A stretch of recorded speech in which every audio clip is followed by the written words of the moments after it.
Chapter 1582. Today, he used them. Qiao Xian instructed Xianxia and Qingyan to head home, order food from a nearby restaurant, and prepare boiling water. Turning to Zheng Sang and the others, Shao Yunduan suggested, "Brother Zheng, no need for formalities. Just call me by my name." Zheng Sang readily accepted the familiarity. "Brother Yunduan." The two women exchanged glances and shared a laugh. Although one carriage wasn't sufficient, Lord Qin, considerate as always, arranged for an additional one.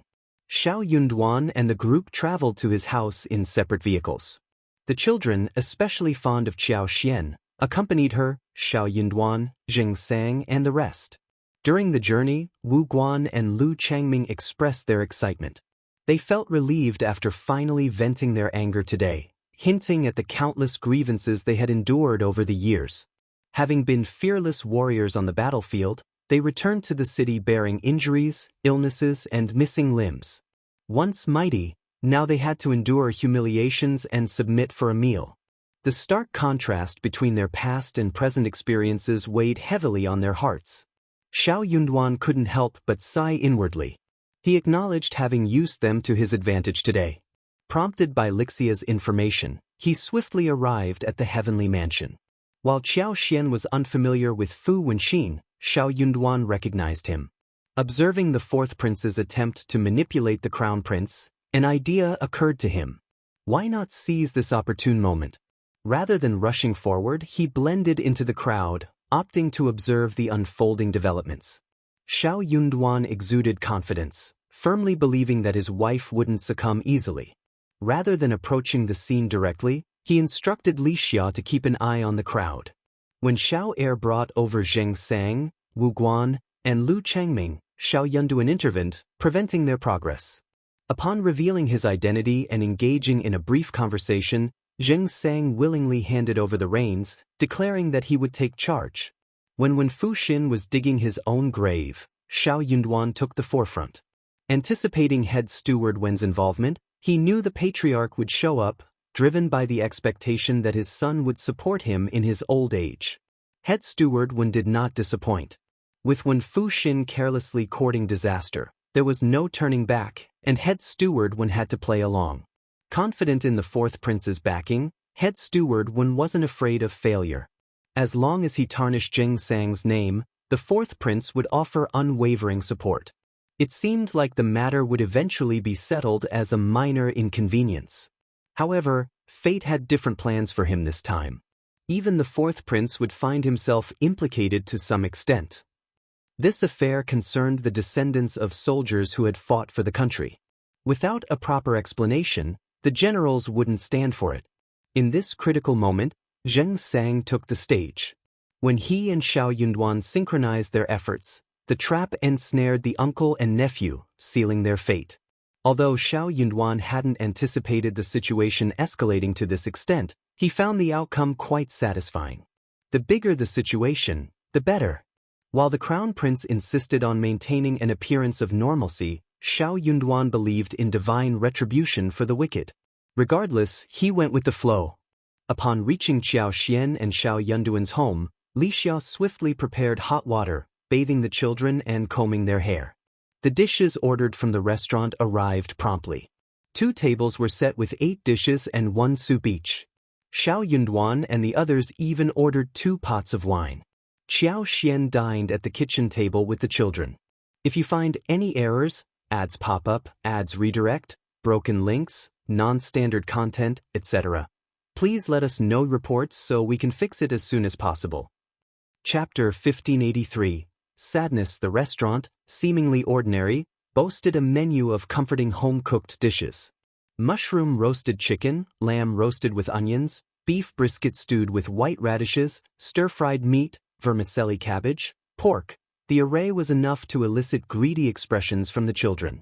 Despite their visible hunger, they restrained themselves, unwilling to make the first move. A collective gulp echoed in the room. Observing the children's plight, Qiao Xian took pity and urged them to sit. Dig in before it gets cold. Grateful, Lu Fu expressed his thanks, prompting the children to follow suit. Only then did they settle down to eat. Once chopsticks met food, the children couldn't help but hasten their consumption. Half of the dishes vanished from the table in no time. Their rapid eating, however, lacked rudeness, and Qiao Xian's gentle assistance softened the scene. Shao Yunduan, Xianxia, and others experienced a notable shift in mood. Rounds of dishes and a few glasses of wine later, Wu Guan unexpectedly broke into tears. It took him a while to regain composure, wiping away tears before smiling at Shao Yunduan. "I apologize, Brother Yunduan." Having overseen numerous struggles and hardships, the brothers had maintained a relentless pace for years.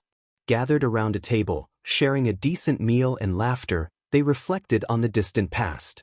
Although melancholy briefly settled in, Shao Yunduan poured wine and reassured, "There's no obstacle in this world that can't be overcome. Now that the court is aware, they'll handle it. Let's discuss it later." Xianxia, however, expressed reluctance, his brow furrowing. "I have no intention of involving myself with the imperial court anymore. The same goes for these children. The imperial court doesn't owe us anything. We're incapable and there's no one to blame but ourselves." It was an undeniable truth. Having retreated from the battlefield, who among them hadn't felt this way? Nevertheless, they were alive, a sentiment that brought satisfaction, especially when compared to their fallen comrades. Despite life's challenges, the children were gradually maturing each day. As they aged, it was hopeful that their circumstances would improve. However, gaining favor with the imperial court proved to be an arduous task, one that was financially beyond their means. Moreover, the prospect of entangling themselves in the conflicts among the princes, risking disaster, was a fear they couldn't shake. Shao Yunduan couldn't help but sigh inwardly, recognizing that Xianxia and the others had likely grown so disillusioned with the court that they accepted their situation with unusual calmness. Reflecting on the past, they had received compensation upon retirement, 15 taels of silver for the disabled and 20 taels for the deceased. While not a significant sum, if properly distributed among those entitled, it could have eased their hardships. Yet, the reality was different, leaving Shao Yunduan with a mix of emotions. The allure of the silver was undeniable. Even a small business venture could have made a significant difference in their lives. Some might not even receive a single tael, further complicating matters. Shao Yunduan found himself grappling with complex emotions, questioning the worth of investing effort in such an imperial court. He pondered the potential impact of the seemingly kind crown prince and whether his efforts to effect change were worthwhile. Disappointment had eroded his confidence, and he no longer harbored the desire to remain in the capital. Smiling with a sense of resignation, Shao Yunduan spoke slowly, "I'm not suggesting that you pursue an official position or rely on the court's charity. Saving yourself is not an impossible task. There are alternatives worth exploring. If you find any errors, ads pop up, ads redirect, broken links, non-standard content, etc., please let us know reports so we can fix it as soon as possible." Chapter 1584. Must satisfy everyone. Xianxia stood there, momentarily stunned. The eyes of Wu Guan and Lu Changming sparkled with hope. Unable to contain his curiosity, Wu Guan inquired, "Lord Shao, do you truly have a solution for us?" Though Xianxia opened his mouth, no words escaped. Shao Yunduan grinned. "My wife intervened to save those children today, creating a fateful connection between us. Given her compassionate nature, she will undoubtedly address this matter. Elder brother Wu, just be patient. My wife has no affiliations with the court. Possibly, he himself would distance from the capital in the near future." Wu Guan was taken aback. "Madam Shao." "Indeed, that's correct." Anticipating that Wu Guan's skepticism might lead Shao Yunduan to overthink, Xianxia interjected with a smile. "Brother Yunduan, let's wait and observe." Shao Yunduan chuckled. "You're right, Brother Zheng. Allow me to propose a toast to the three of you. Cheers." In the intermediary office of the Heavenly Mansion, Lord Qin was fraught with worry after head steward Wen and his nephew were imprisoned. The concern was not about how the case was conducted but rather about its resolution. Achieving satisfaction from all parties was imperative. This proved to be an arduous task. Uncertain if he could devise a solution that would benefit everyone, Lord Qin contemplated staying awake all night to ponder. Unfortunately, he was denied such an opportunity. In the dead of night, a group of shadowy figures infiltrated the Heavenly Mansion's prison. When head steward Wen, berating his nephew, witnessed the leader revealing his true identity, his previously disheartened demeanor instantly transformed. He hastily rose from the ground, exclaiming, "Commander Wei! Commander Wei! Did His Highness send you? What were His Highness' instructions?" Commander Wei responded with a peculiar smile, saying, "If not for His Highness' orders, why would I venture to such a place in the middle of the night, head steward Wen? His Highness has specifically tasked me with escorting you and your nephew away. With His Highness showing such concern for you, head steward Wen can meet his end without regrets." "What?" Head steward Wen collapsed to the ground, too shocked to offer a retort. Hoarsely, he mumbled, "That can't be," considering the countless tasks he had undertaken for His Highness and the multitude of challenges he had surmounted. Head steward Wen was baffled. His loyalty, dedication, and constant worry for His Highness had earned him the position of head steward in the fourth prince's residence. Could His Highness truly forsake him over a trivial matter? Not only forsake him but also seek his life? It seemed inconceivable. When Fu Xin's mind went blank, he was utterly stupefied. Commander Wei sneered with disdain. "If we don't handle this matter decisively, the generals won't be appeased, and General Sun and the second prince won't let it slide easily. Protecting you would erode the general's confidence in His Highness and foster resentment. Head steward Wen, do you believe yourself worthy of that?" Head steward Wen tried to speak. Commander Wei scoffed. "Consider yourself fortunate that His Highness didn't dismember you. If you gracefully end your own life, you might still secure a decent burial. It's your misfortune that you didn't properly discipline your nephew, and you crossed paths with those people today. That's the hand of fate. Just accept it." Had he only clashed with Madame Shao, he might have endured numerous beatings and offered numerous apologies. However, Madame Shao wasn't the only one he had offended. The identity of the person he had antagonized was exceedingly sensitive. If you find any errors, ads pop up, ads redirect, broken links, non-standard content, etc., please let us know reports so we can fix it as soon as possible. Chapter 1585. Suicide. How could head steward Wen fail to grasp the fourth prince's intentions? It became glaringly apparent as Commander Wei spoke, confirming the grim reality. Head steward Wen realized he was truly in dire straits this time. "It's my fault. It's all my fault. I was foolish, utterly foolish." Regret overwhelmed him. Head steward Wen lunged at Wen Fu Xin, unleashing a torrent of furious blows and kicks. His hoarse voice reverberated with anger as he berated him relentlessly. Wen Fu Xin, defenseless against the onslaught, could only cower, clutching his head, and pleading for mercy while addressing him as uncle. He, too, regretted his actions. If he had foreseen this outcome, he wouldn't have been so reckless, venting his frustration on those youngsters. Little did he know that behind those seemingly insignificant youngsters lurked figures more menacing than beggars. Had he been aware, he wouldn't have dared trouble them, not even at the cost of his life. He felt duped by those youths, who, in his opinion, should have kept their mouths shut. The realization of his own folly weighed heavily on Wen Fu Xin. Commander Wei, amused by the unfolding drama between uncle and nephew, sneered and signaled a few expressionless men in black to step forward. In a swift turn of events, 2 suicides materialized in the prison overnight, appearing to have hanged themselves from the beam, their bodies swaying lifelessly.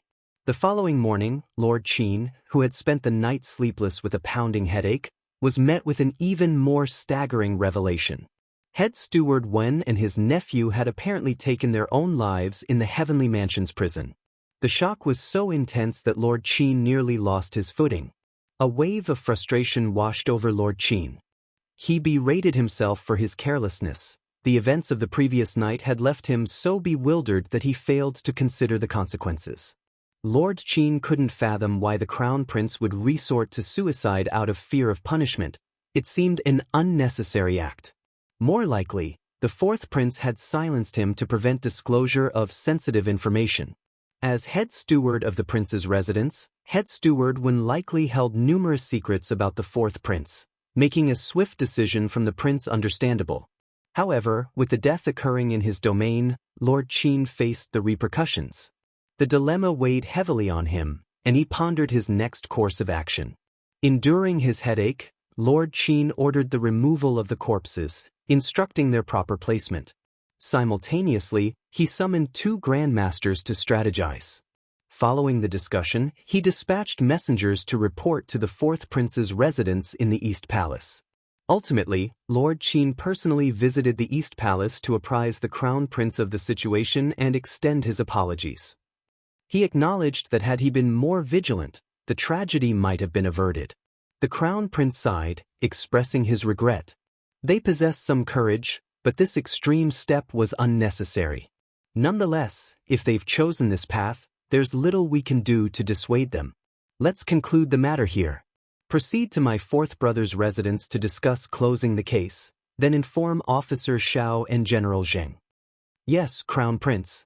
Your understanding is deeply appreciated. I am truly sorry, Lord Qin replied. The Crown Prince's words established the tone for the situation, providing Lord Qin with some relief.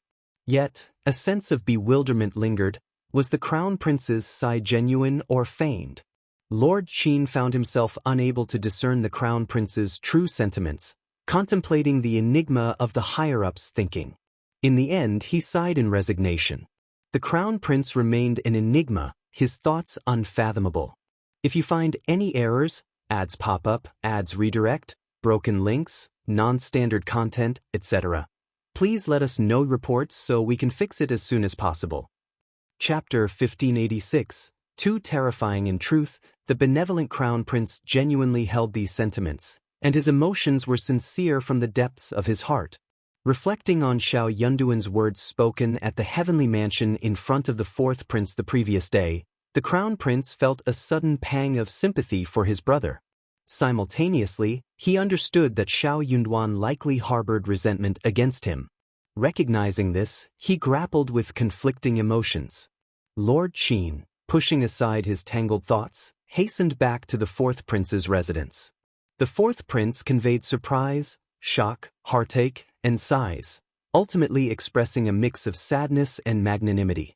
Despite head steward Wen's lack of actual wrongdoing, the prince acknowledged his choice to atone for his perceived sins through punishment. In light of this, the fourth prince arranged for the residents to handle the funeral proceedings and ensure a proper burial. This move aimed to appease Madame Shao, Lord Shao, and General Zheng. Lord Qin's heart chilled at the turn of events. Struggling to maintain composure, he respectfully bowed and offered praises to the fourth prince, nearly escaping the residence. The experience was chilling. Although he was the one responsible for the death, the fourth prince managed to put on a flawless act in front of Madame Shao. The deception was unnerving. With the perpetrator having ostensibly committed suicide, the matter concluded naturally. Qiao Xian and Shao Yunduan, however, remained skeptical of the alleged suicides by the chief steward's uncle and nephew, knowing that the impact and consequences of the incident were substantial. While serious, it didn't warrant the uncle and nephew paying with their lives. They would prostrate themselves, offering apologies. The punishment would involve numerous beatings and confinement for several months, perhaps even half a year. However, the notion that the uncle and nephew would willingly commit suicide raised doubts. Did they possess the courage for such a drastic step? Who else, besides the fourth prince, would have both the motive and capability to orchestrate such an event? The fourth prince is truly ruthless, Qiao Xian exclaimed. Shao Yunduan sneered. He's not the one facing death, so why wouldn't he resort to it?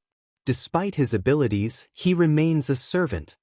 While Shao Yunduan acknowledged the fourth prince's capabilities, he didn't view the situation as a loss. Seizing an opportunity to neutralize a capable servant seemed a pragmatic move. Upon learning of the outcome, Xianxia and the others maintained silence. Having promised General Sun a visit to the Sun residence, Xianxia adhered to his commitment. However, General Sun was unexpectedly absent due to urgent matters. The Sun family's head steward extended a warm invitation to Xianxia, Expressing apologies on behalf of General Sunday, General Sun had to leave the city urgently. He insisted that if General Zheng arrived, we should extend our hospitality and entertain him. Zheng Sang concealed the mockery deep within him, adopting a composed demeanor and expressing around 30 to 40% gratitude. Having witnessed much of life's complexities, he no longer harbored illusions. A decade ago, he could have garnered attention and saved General Sun's life, earning the general's favor. However, with the passage of time, Zheng Sang lacked official standing, societal status, influential connections, and a notable family background. It was unrealistic for General Sun to genuinely regard him with importance. If you find any errors, ads pop up, ads redirect, broken links, non-standard content, etc., please let us know reports so we can fix it as soon as possible. Chapter 1587. He knew 10 years ago yesterday's expressions of gratitude were mere formalities. While General Sun's words seemed initiated by politeness, Zheng Sang couldn't afford to be criticized for mistreating his savior. Despite General Sun's status, he felt compelled to honor the invitation. However, with the recent suicides of the uncle and nephew in the Heavenly Mansion's prison, any potential leverage that General Sun and the second prince could exploit had dissipated. Given these circumstances, Zheng Sang questioned whether General Sun would still extend his goodwill. Familiar with the duplicity and varied behaviors of dignitaries a decade ago, Zheng Sang's understanding deepened over time. After sipping tea and engaging in a brief conversation with the butler, Zheng Sang rose to depart. Before leaving, he expressed gratitude, making clear his reluctance to return to officialdom. He emphasized that he appreciated General Sun's kindness but had no intention of resuming his bureaucratic duties. "I will always be grateful, and I hope for your success and fulfillment of your desires," he added. The butler, somewhat relieved, awkwardly smiled and assured Zheng Sang that he would convey the message to General Sunday. Notably, he refrained from attempting to persuade Zheng Sang to stay, revealing General Sun's apprehension about any potential insistence on repayment for the life-saving grace. Expressing his thanks, Zheng Sang received a small silver token of appreciation from the butler. "Here is 300 taels of silver," the butler said, acknowledging Zheng Sang's challenging situation. "This is a modest gesture of our gratitude. Please accept it, General Zheng, and don't feel obliged to decline." Zheng Sang had no desire for it whatsoever. A decade ago, he would have steadfastly refused any form of assistance. Now, after a moment's hesitation, he accepted the envelope containing the banknotes. "Thank you, General." He recognized that declining might not bring him peace of mind. Besides, with people of various ages, ailments, disabilities, and lacking in essentials, 300 taels held significant value. It would prove beneficial to take it back. Expressing sincere thanks, Zheng Sang couldn't ignore the potential intentions behind General Sun's gesture. Nevertheless, he had gained something from the encounter, and gratitude was only natural. As Zheng Sang left, General Sun emerged from behind the partition. "Old master," the butler hastened forward and bowed, conveying, "This man is quite astute. He doesn't linger on matters unnecessarily." Having prepared various words, the butler found himself with no opportunity to share them. General Sun's eyes flickered, a sense of inexplicable frustration settling in. The feeling of hitting cotton did little to uplift his mood, and he recognized a deeper turmoil within himself.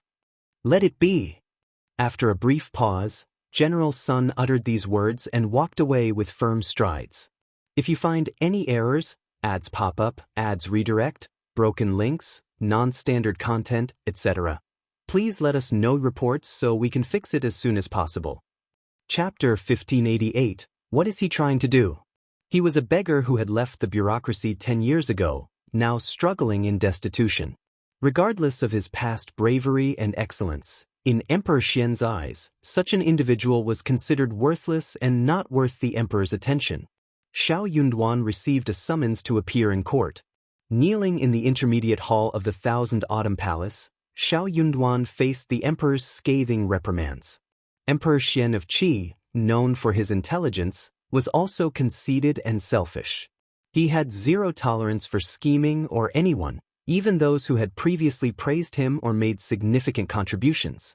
Emperor Xian was well informed about the events at the Heavenly Mansion's government office, including the subsequent developments. His keen mind allowed him to discern Shao Yunduan's involvement in the unfolding events. The emperor's thoughts raced, and it didn't take much for him to deduce Shao Yunduan's role. If Shao Yunduan hadn't colluded with Xianxia, leading the uncle and nephew into a trap, the situation would not have reached this point. Emperor Xian pondered the motives behind Shao Yunduan's actions. Was he so arrogant and dictatorial as to openly assist the crown prince in eliminating dissidents? Such actions seemed unseemly. Additionally, Xianxia and his comrades had already received compensation from the imperial court for their service on the battlefield. How they lived afterward was their own responsibility. Why was Shao Yunduan associating with them and the Sun family, seemingly attempting to instigate conflict and tarnish the court's reputation? Fortunately, the situation hadn't escalated to its worst potential. Otherwise, Emperor Xian might have summoned Shao Yunduan not just for a scolding, but for more severe consequences. I must warn you. Regardless of your significant contributions, you remain a subject of the Great Qin Empire, an official of the imperial court, not a personal servant of the crown prince. Your achievements do not grant you the privilege of arrogance. Do not harbor delusions that you can act with impunity and scheme against anyone. I will not tolerate it. If there is a next time, your punishment will be severe. Shao Yunduan listened to the emperor's rebuke in silence. As the emperor's anger reached the point of self-cursing, Shao Yunduan, bowing low, uttered, "I am sorry, Your Majesty. Please punish me." The momentarily calmer emperor, infuriated once again, forcefully slammed a cup of tea onto the coffee table. "How dare you? Shao Yunduan, don't think that you will escape punishment. Do you not understand what's in your best interest? I do not dare otherwise. I have reflected on my actions lately and come to a realization. My success since becoming an official has made me unstable. Although this incident is resolved, I cannot guarantee that I want heir in the future. Your Majesty, please grant me leave." Shao Yunduan felt a sense of relief. No longer desiring to remain in the capital, he contemplated pursuing his own path. What did it matter to him? Unaware that he would need to suppress his anger, feign ignorance of his wife's mistreatment, and continue serving the crown prince diligently, Shao Yunduan envisioned a life devoid of such servitude. He deemed his current role meaningless, devoid of any psychological comfort. If you find any errors, ads pop up, ads redirect, broken links, non-standard content, etc., please let us know reports so we can fix it as soon as possible. Chapter 1589. Crown Prince's Embarrassment. This was Xie Jingrong's suggestion after gauging the Crown Prince's stance, and it resonated with Shao Yunduan. Initially confused, Shao Yunduan hadn't considered this possibility at first. Indeed, wouldn't it be more advantageous to seek release from his current position rather than persisting in the capital? What one doesn't know or see can't harm them. The future conduct of the Crown Prince, whether good or bad, was no longer of concern to him. Having fulfilled his duties and exerted considerable effort, Shao Yunduan, now emotionally detached, had no intention of obstinately persevering. He envisioned leaving the capital far behind. Regardless of who ruled the empire in the future, he would remain a subject. While he hoped for the Crown Prince's eventual success, he no longer prioritized merit. Fortuitously, he found the right moment to voice his decision. The emperor, caught off guard, briefly froze before responding coldly. "Shao Yunduan, are you serious? Do you comprehend the gravity of your words?" "Your Majesty, upon reflection, I believe this is the most suitable course of action." The emperor stared at him with a sneer. "So, you do understand your place?" Shao Yunduan kowtowed once more. "Go inform the Crown Prince of your decision." The emperor wanted the Crown Prince to make the final call. Shao Yunduan's heart sank, but he dared not utter further protest. "Yes, I will." Without delay, Shao Yunduan proceeded to the East Palace. Upon hearing that Shao Yunduan sought an audience, the Crown Prince's initial reaction was to devise an excuse to decline. For some inexplicable reason, the Crown Prince felt a slight reluctance to meet Shao Yunduan alone. The awkwardness hung in the air, leaving him uncertain about what to say. After a moment's contemplation, he instructed someone to bring Shao Yunduan in. It wouldn't be prudent to avoid the meeting. What if Shao Yunduan was overanalyzing the situation? That was something the Crown Prince wanted to avoid. The Crown Prince, known for prioritizing others, usually chose to sacrifice himself in conflicts. However, this magnanimity often went unappreciated, making it slightly inappropriate in certain situations. As they exchanged greetings, the initial awkwardness in the Crown Prince's heart began to fade. Observing Shao Yunduan, the Crown Prince had much to express. Ultimately, he sighed and said, "Officer Shao, you didn't have to confront Fourth Brother like that yesterday. Fourth Brother has always been hot-tempered. If he bears a grudge because of this, wouldn't he? Thank you for your concern, Crown Prince." Shao Yunduan calmly cupped his hands. "Actually, it doesn't matter. After all, I am afraid that the Fourth Prince doesn't have any good feelings towards me." Shao Yunduan acknowledged, but inwardly he marveled at the Crown Prince's apparent belief that the uncle and nephew had genuinely taken their own lives. Was the Crown Prince truly so uncomplicated? The revelation left Shao Yunduan astounded. If you find any errors, ads pop up, ads redirect, broken links, non-standard content, etc., please let us know reports so we can fix it as soon as possible. Chapter 1590. Requesting to be sent away after a prolonged silence, Shao Yunduan seized the opportunity to reveal the purpose of his visit. The Crown Prince, taken aback, fixed his gaze on Shao Yunduan and gradually regained his composure. "No, I cannot agree. Officer Shao, why entertain such thoughts? It is in your best interest to remain in the capital. Others pursue such endeavors to amass experience, but you are exempt from this necessity." The Crown Prince displayed a mix of anxiety and anger. Undeterred, Shao Yunduan maintained his resolve. Bowing respectfully, he asserted, "Crown Prince, I fear that if I linger in the capital, the Fourth Prince may stir up trouble, and other princes might exploit the situation. What if it implicates your highness? I have contemplated this, and I believe a temporary departure from the capital to lie low would be prudent. Wouldn't it be beneficial for everyone to alleviate tensions?" The Crown Prince's expression darkened as he listened to Shao Yunduan. "Officer Shao, are you still unable to let go of the past? Are you blaming me?" Shao Yunduan paused briefly before responding. "Crown Prince, you are reading too much into it. I harbor no such sentiments." Did he really need to pose such a question? Let go? How could he let go? What would happen to his wife if luck hadn't favored her, and she encountered Xie Jingrong and his accomplices?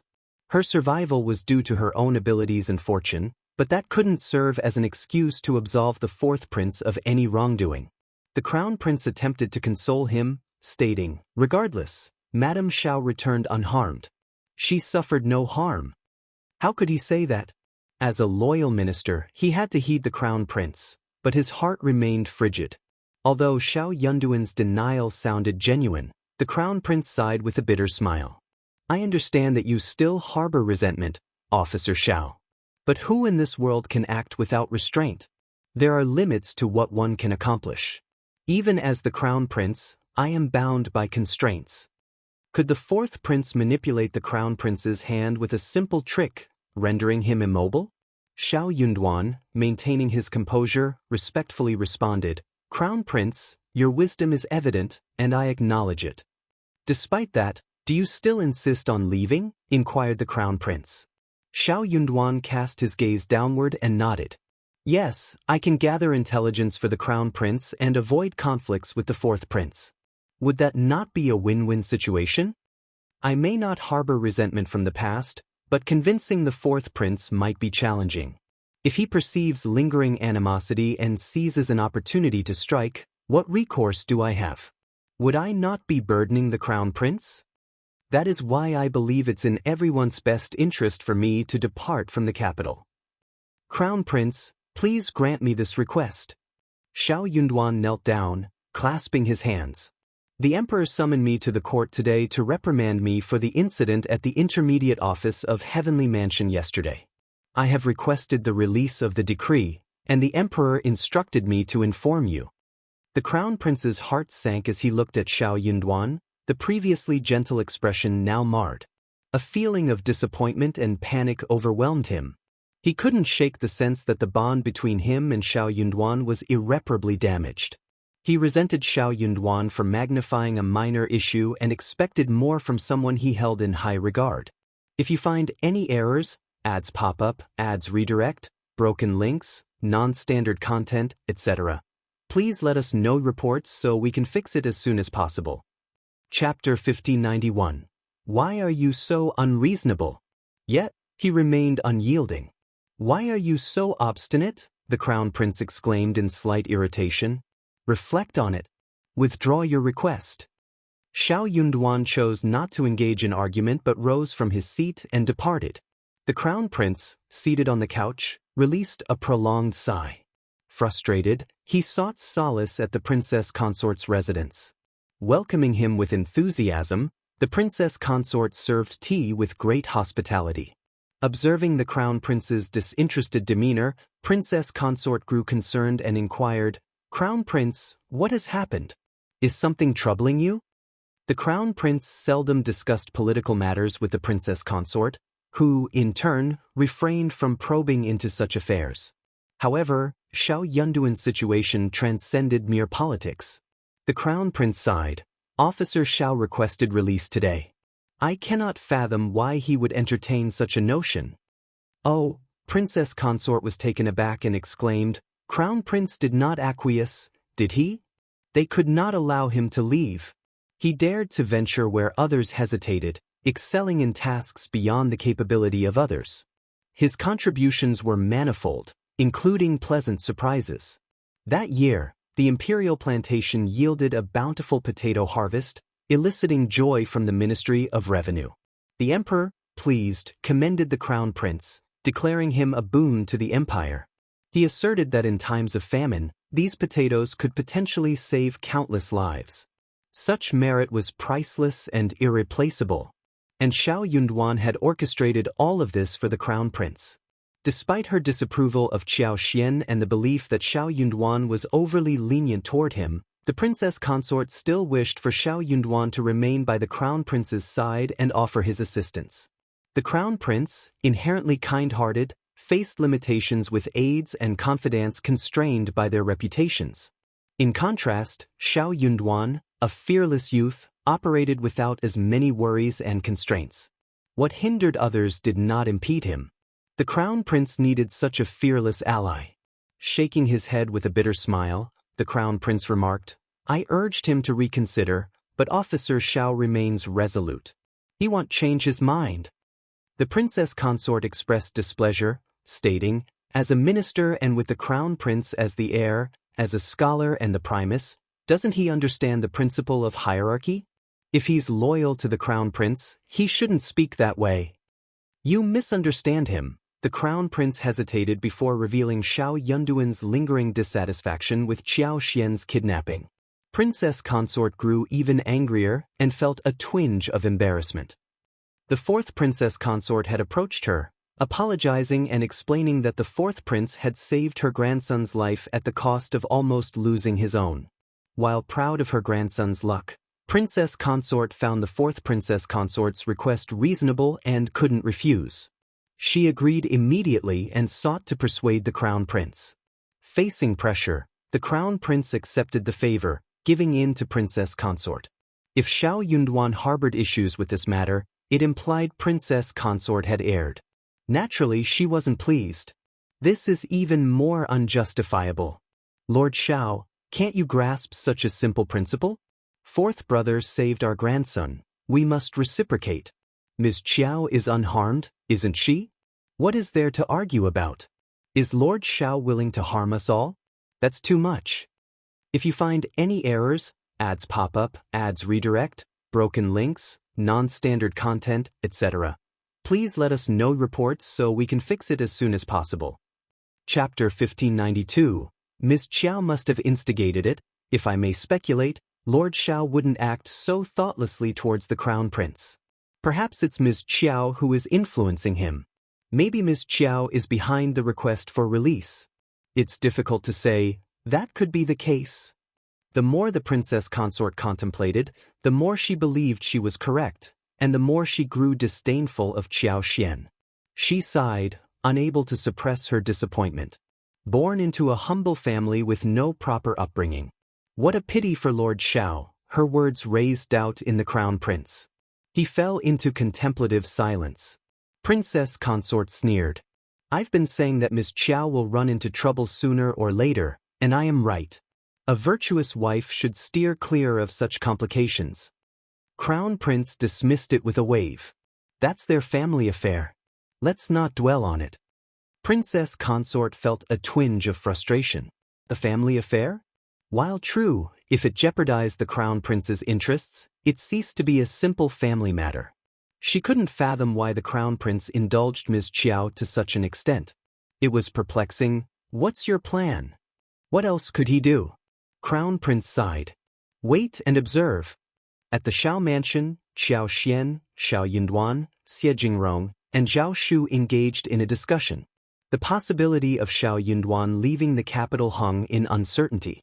The Crown Prince wouldn't easily let him go, but Shao Yunduan was determined to depart. He had no intention of prolonging his stay in the capital any further.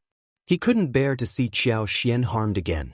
As long as Qiao Xian remained alive, the fourth prince would eventually yield to the Crown Prince, bringing an end to the situation. She's perfectly fine. But what if, one day, Qiao Xian's luck ran out, and she couldn't return? Would they be able to say, forget it, she's gone, why persist? His efforts for the Crown Prince, especially the potato incident, had not only earned the Emperor's admiration and respect but had also garnered widespread support. He had become a thorn in the sides of the other princes. The challenges wouldn't cease. In such circumstances, resigning wasn't appropriate. He could only release it, signifying a pause and admission of defeat. As long as the fourth prince and the others weren't foolish, they wouldn't proactively harm him. At most, they would observe from a distance. It wasn't that Shao Yunduan was arrogant, but the fourth prince might place him in a crucial position if he ever gained control. He hadn't been with the Crown Prince for long and wasn't irreplaceable. If that day truly arrived, it would be the day he resigned. Qiao Xian desired distance from the capital. What was so appealing about this place? She might as well be a local official, a local leader. To farm happily and earn money without exhaustion sounded ideal. Xie Jingrong worried about Qiao Xian's safety, which aligned with his hopes. Zhao Shu? He wanted to settle matters quickly so he could get married. Qiao Xian's heart skipped a beat. If the Crown Prince is unwilling, the fourth prince must be eager, right? If the fourth prince lends his support, Xie Jingrong smiled.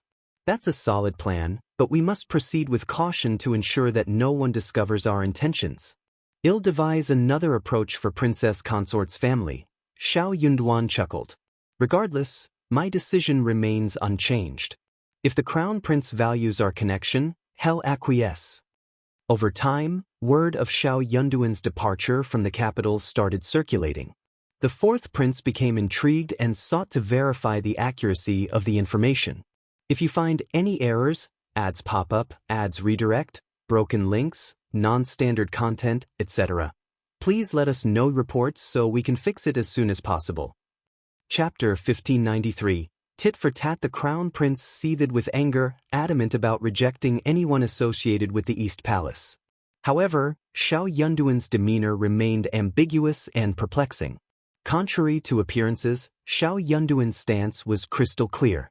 The fourth prince, growing increasingly convinced, desired to expedite Shao Yunduan's departure from the capital. This individual's presence in the capital's intermediate had brought about too many complications. The farther he went, the better. Initially skeptical of Princess Consort's words, the Crown Prince now found himself infuriated and placed blame on Qiao Xian. Summoned to the East Palace, Qiao Xian received a severe reprimand from Princess Consort. The intention was to urge her to adopt a generous and virtuous attitude, to not harbor selfish resentments. What more could she gain by ruining her husband's career? In the face of accusations, Qiao Xian grew indignant. I fail to comprehend your meaning and I don't understand why you're telling me this. Princess Consort's anger escalated, and she sneered. You claim not to understand? You've always been audacious and intelligent. What's there not to understand? Princess Consort, you flatter me. Am unworthy of such praise, Xianxia replied with a slight bow, maintaining composure. I am not impolite, I am not virtuous, and I am not selfish. Princess Consort, where did you come across these words? You. Princess Consort, is my husband worthless and foolish? Having seemingly discovered a vulnerability in Xiaoxian's demeanor, Princess Consort snapped, Ms. Qiao, how can you speak ill of your own husband? You're not a good wife. Princess Consort, do you not grasp? I am inquiring about your opinion, not endorsing any particular view. So, do you also believe that my husband is not that kind of person? In that case, my husband should be the one to judge whether I am virtuous, magnanimous, or selfish, correct? My husband has always treated me kindly and has never accused me of being a bad person. I am genuinely perplexed. Where did these accusations originate, Princess Consort? Has someone maligned me in your presence? I will not accept being falsely accused. Princess Consort, kindly clarify and vindicate my reputation. Princess Consort, incensed, retorted, Ms. Qiao, are you attempting to force me? How dare you? Do you comprehend the hierarchy? I'm simply seeking an explanation. Otherwise, I won't endure this tarnished reputation while remaining in the capital. Princess Consort, irritated by the mention of staying in the capital, snapped at Dao. How dare you resort to such threats? Fine, I won't beat around the bush, I'll explain. You were abducted, Princess Consort, Xiaoxian interjected, expressing confusion. What are you talking about? I am becoming increasingly baffled. Princess Consort was caught off guard. Xiaoxian's kidnapping hadn't been made public. Shao Yunduan had informed the Crown Prince privately, with the Crown Prince opting to keep it under wraps. Upon Xiaoxian's pushback, the Crown Prince instructed Princess Consort not to openly discuss the matter. However, she cared little for the directive. In fact, she relished the idea of seeking revenge and eagerly anticipated the widespread dissemination of this information. If you find any errors, ads pop up, ads redirect, broken links, non-standard content, etc., please let us know reports so we can fix it as soon as possible. Chapter 1594. Chapter 1595. She cared little about the potential spread of rumors and the trouble it might bring to Xiaoxian. Princess Consort spoke coldly, You understand perfectly well what I'm referring to. There are no outsiders here, they are all my confidants. There's no need for you to feign ignorance. You were taken, who abducted me? Princess Consort, enlighten me with the whole story. When did this supposed kidnapping occur? Once again, Princess Consort choked, her face fluctuating between red and white. This time, she found herself speechless. Could she admit that the fourth prince was behind the abduction? She didn't dare, lacking any evidence. If news spread through her servants, the fourth prince would likely retaliate first. Feeling the weight of Xiaoxian's challenge, Princess Consort grew increasingly embarrassed and frustrated. You know what happened? I'm genuinely unsure, so Princess Consort, please enlighten me. You. Princess Consort panted, glaring at Xiaoxian. Her chest rose and fell rapidly. She was evidently seething with anger. I have underestimated you, she gritted her teeth, raising her eyes and speaking in a deep tone. Miss Qiao, you are even more uncouth than I thought. I've never encountered such a shrew in the marketplace. It has broadened my horizons. The palace maids and attendants lowered their heads, their bodies tense. Holding their breath, they dared not make a sound. Auntie Fu, absent due to illness, was missed by everyone. In this charged atmosphere, no one dared to speak, and only Auntie Fu would have the courage to do so. Certainly, no one anticipated that Madame Shao would dare provoke Princess Consort to such an extent. Princess Consort, known for her demure and gentle demeanor, had never been witnessed losing her temper or speaking impolitely. Concern and worry spread among those present. Xiaoxian, unfazed, felt nothing. While the harsh words from Princess Consort might have caused other noble ladies to faint from embarrassment, Xiaoxian seemed prepared to engage in another 300 rounds of verbal sparring. With a blink, she regarded Princess Consort with confusion. Princess Consort, Since you've never witnessed me behaving like a shrew in the market, how can you claim that I am? Pardon my lack of comprehension, but I genuinely don't understand. You, Miss Qiao! Princess Consort screamed, her embarrassment darkening her vision. You're deliberately opposing me. How dare you? Trembling with anger, her voice cracking, Princess Consort grew even more furious. While Xiao seemed unconvinced, she chose not to say anything further. Princess Consort's anger escalated. Lord Shao has such a troublesome wife. It's no wonder he can't find peace. I will teach you the meaning of virtue. Scanning the surroundings, she called out, Xiaoxing, come here. The palace maid named Xiaoxing assessed the situation in front of everyone. Forcing herself to remain composed, she walked forward with a stiff posture, head lowered, and a wildly beating heart. She silently prayed that it wasn't what she feared. Princess Consort addressed Xiao coldly. Xiaoxing is my favorite attendant. Gentle, quiet, talented, and knowledgeable in music, chess, calligraphy, and painting. Take her home and let her serve Lord Shao from now on. Let's see how a woman should conduct herself. Xiaoxing's face paled, and fear welled up in her eyes. She didn't want to go. Madame Shao would never forgive her. If you find any errors, ads pop up, ads redirect, broken links, non-standard content, etc., please let us know reports so we can fix it as soon as possible. Chapter 1595. Not a word is allowed to be spread. Xiao, infuriated, burst into laughter. Why were these women so keen on meddling in others' affairs? It seemed they resented Shao Yunduan because he didn't have concubines like their own husbands did. To appease their insecurities, they sought to find a match for Shao Yunduan. Xiao retorted, I'm a jealous woman, so I cannot comply with your request. Princess Consort, why not send her to my husband and see if he accepts her? Princess Consort widened her eyes. How dare you refuse me? I am jealous, Princess Consort. Xiaoxing's legs turned to jelly. Plop. She knelt down, unable to stand any longer. In her heart, she fervently wished for a refusal. I'll take my leave now, Princess Consort. If you need anything, you can inform my husband.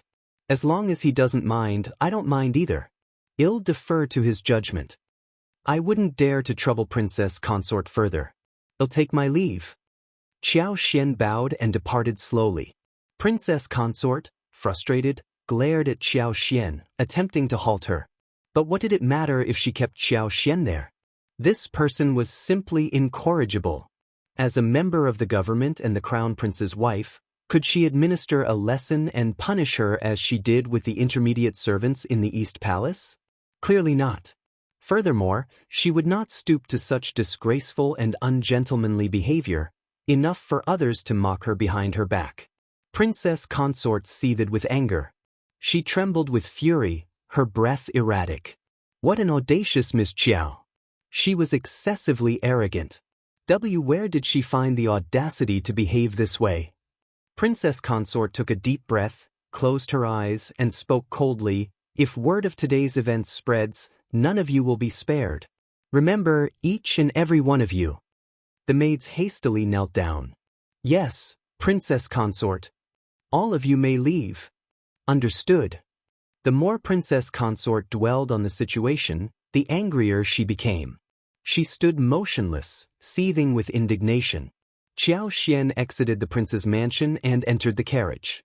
As she settled into her seat, her heart raced, and her limbs felt weak. She patted her chest, heaving a sigh of relief. She was somewhat apprehensive. She couldn't fathom where she found the courage to confront Princess Consort face to face, provoking such fury in return. While it felt gratifying at the time, the aftermath might result in a lasting feud. Upon returning home, Xiao instructed Yi to summon her husband if there were no urgent matters. The more she contemplated the situation, the more overwhelmed she felt. She needed to confess to her husband and then shift the blame to him, allowing him to devise a solution. Yi was remarkably swift. Shao Yunduan returned promptly upon learning that Xiao sought him. My darling husband, you're back so quickly. Xiao greeted him with a smile.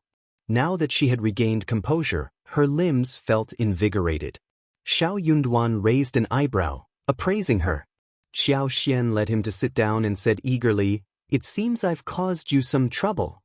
Seeing that she was still in a joking mood, Shao Yunduan felt relieved. He embraced her and remarked, "The trouble you've caused isn't trouble at all. It's the fault of others. If you find any errors, ads pop up, ads redirect, broken links, non-standard content, etc., please let us know reports so we can fix it as soon as possible." Chapter 1596. Strike First. Zhao couldn't help but laugh, sighing, "I was too impulsive today. I showed no mercy." With nothing to hide from Shao Yunduan, who had a good memory, Qiao recounted everything about Princess Consort summoning her to deliver a reprimand. Shao Yunduan expressed sympathy for his daughter-in-law. "It's been hard on you," he said. He sneered, adding, "My wife is right. I also want to ask Princess Consort, who gave her that information, or how did she know? What right does she have to judge my wife like that? What does our family's business have to do with others?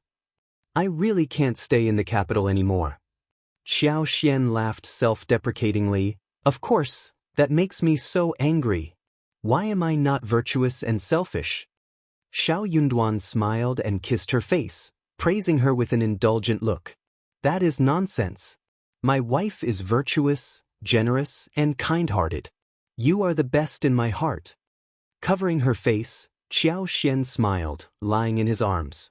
Shao Yunduan felt sorry for her but also worried she might get scared, so he kept her company and provided comfort. They laughed for a while, and Shao Yunduan was relieved when he saw that his wife was fine.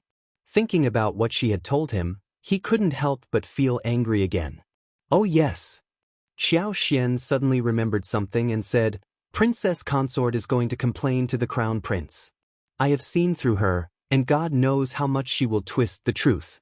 It will be bad if the Crown Prince believes what she says and causes some misunderstanding. Why don't you go to the Crown Prince?" At the very least, he had to make the first move. That was why Qiao asked someone to bring Shao Yunduan home. It was true that they were planning to leave the capital, and it was also true that they were disappointed in the Crown Prince. However, it did not mean that they were going to fall out with each other. "Everything I said is the truth. Of course, I believe you. You are not that kind of person." Shao Yunduan smiled and squeezed Qiao hands. "Don't worry, Princess Consort will not expose us." Qiao was startled. "Why?" He explained, "I don't believe she will. Think about it. Princess Consort has always been a dignified and virtuous woman who values her reputation. She will undoubtedly be angry with you, but complaining to the Crown Prince would make her seem useless and shameless. So, she won't do it. Not only will she refrain from complaining, but she will also instruct the servants around her to remain silent." Qiao was left speechless. "Oh, I understand a little now. Aren't they tired of living like this?" Sigh. Shao Yunduan laughed. "That is their own choice. Don't learn from them.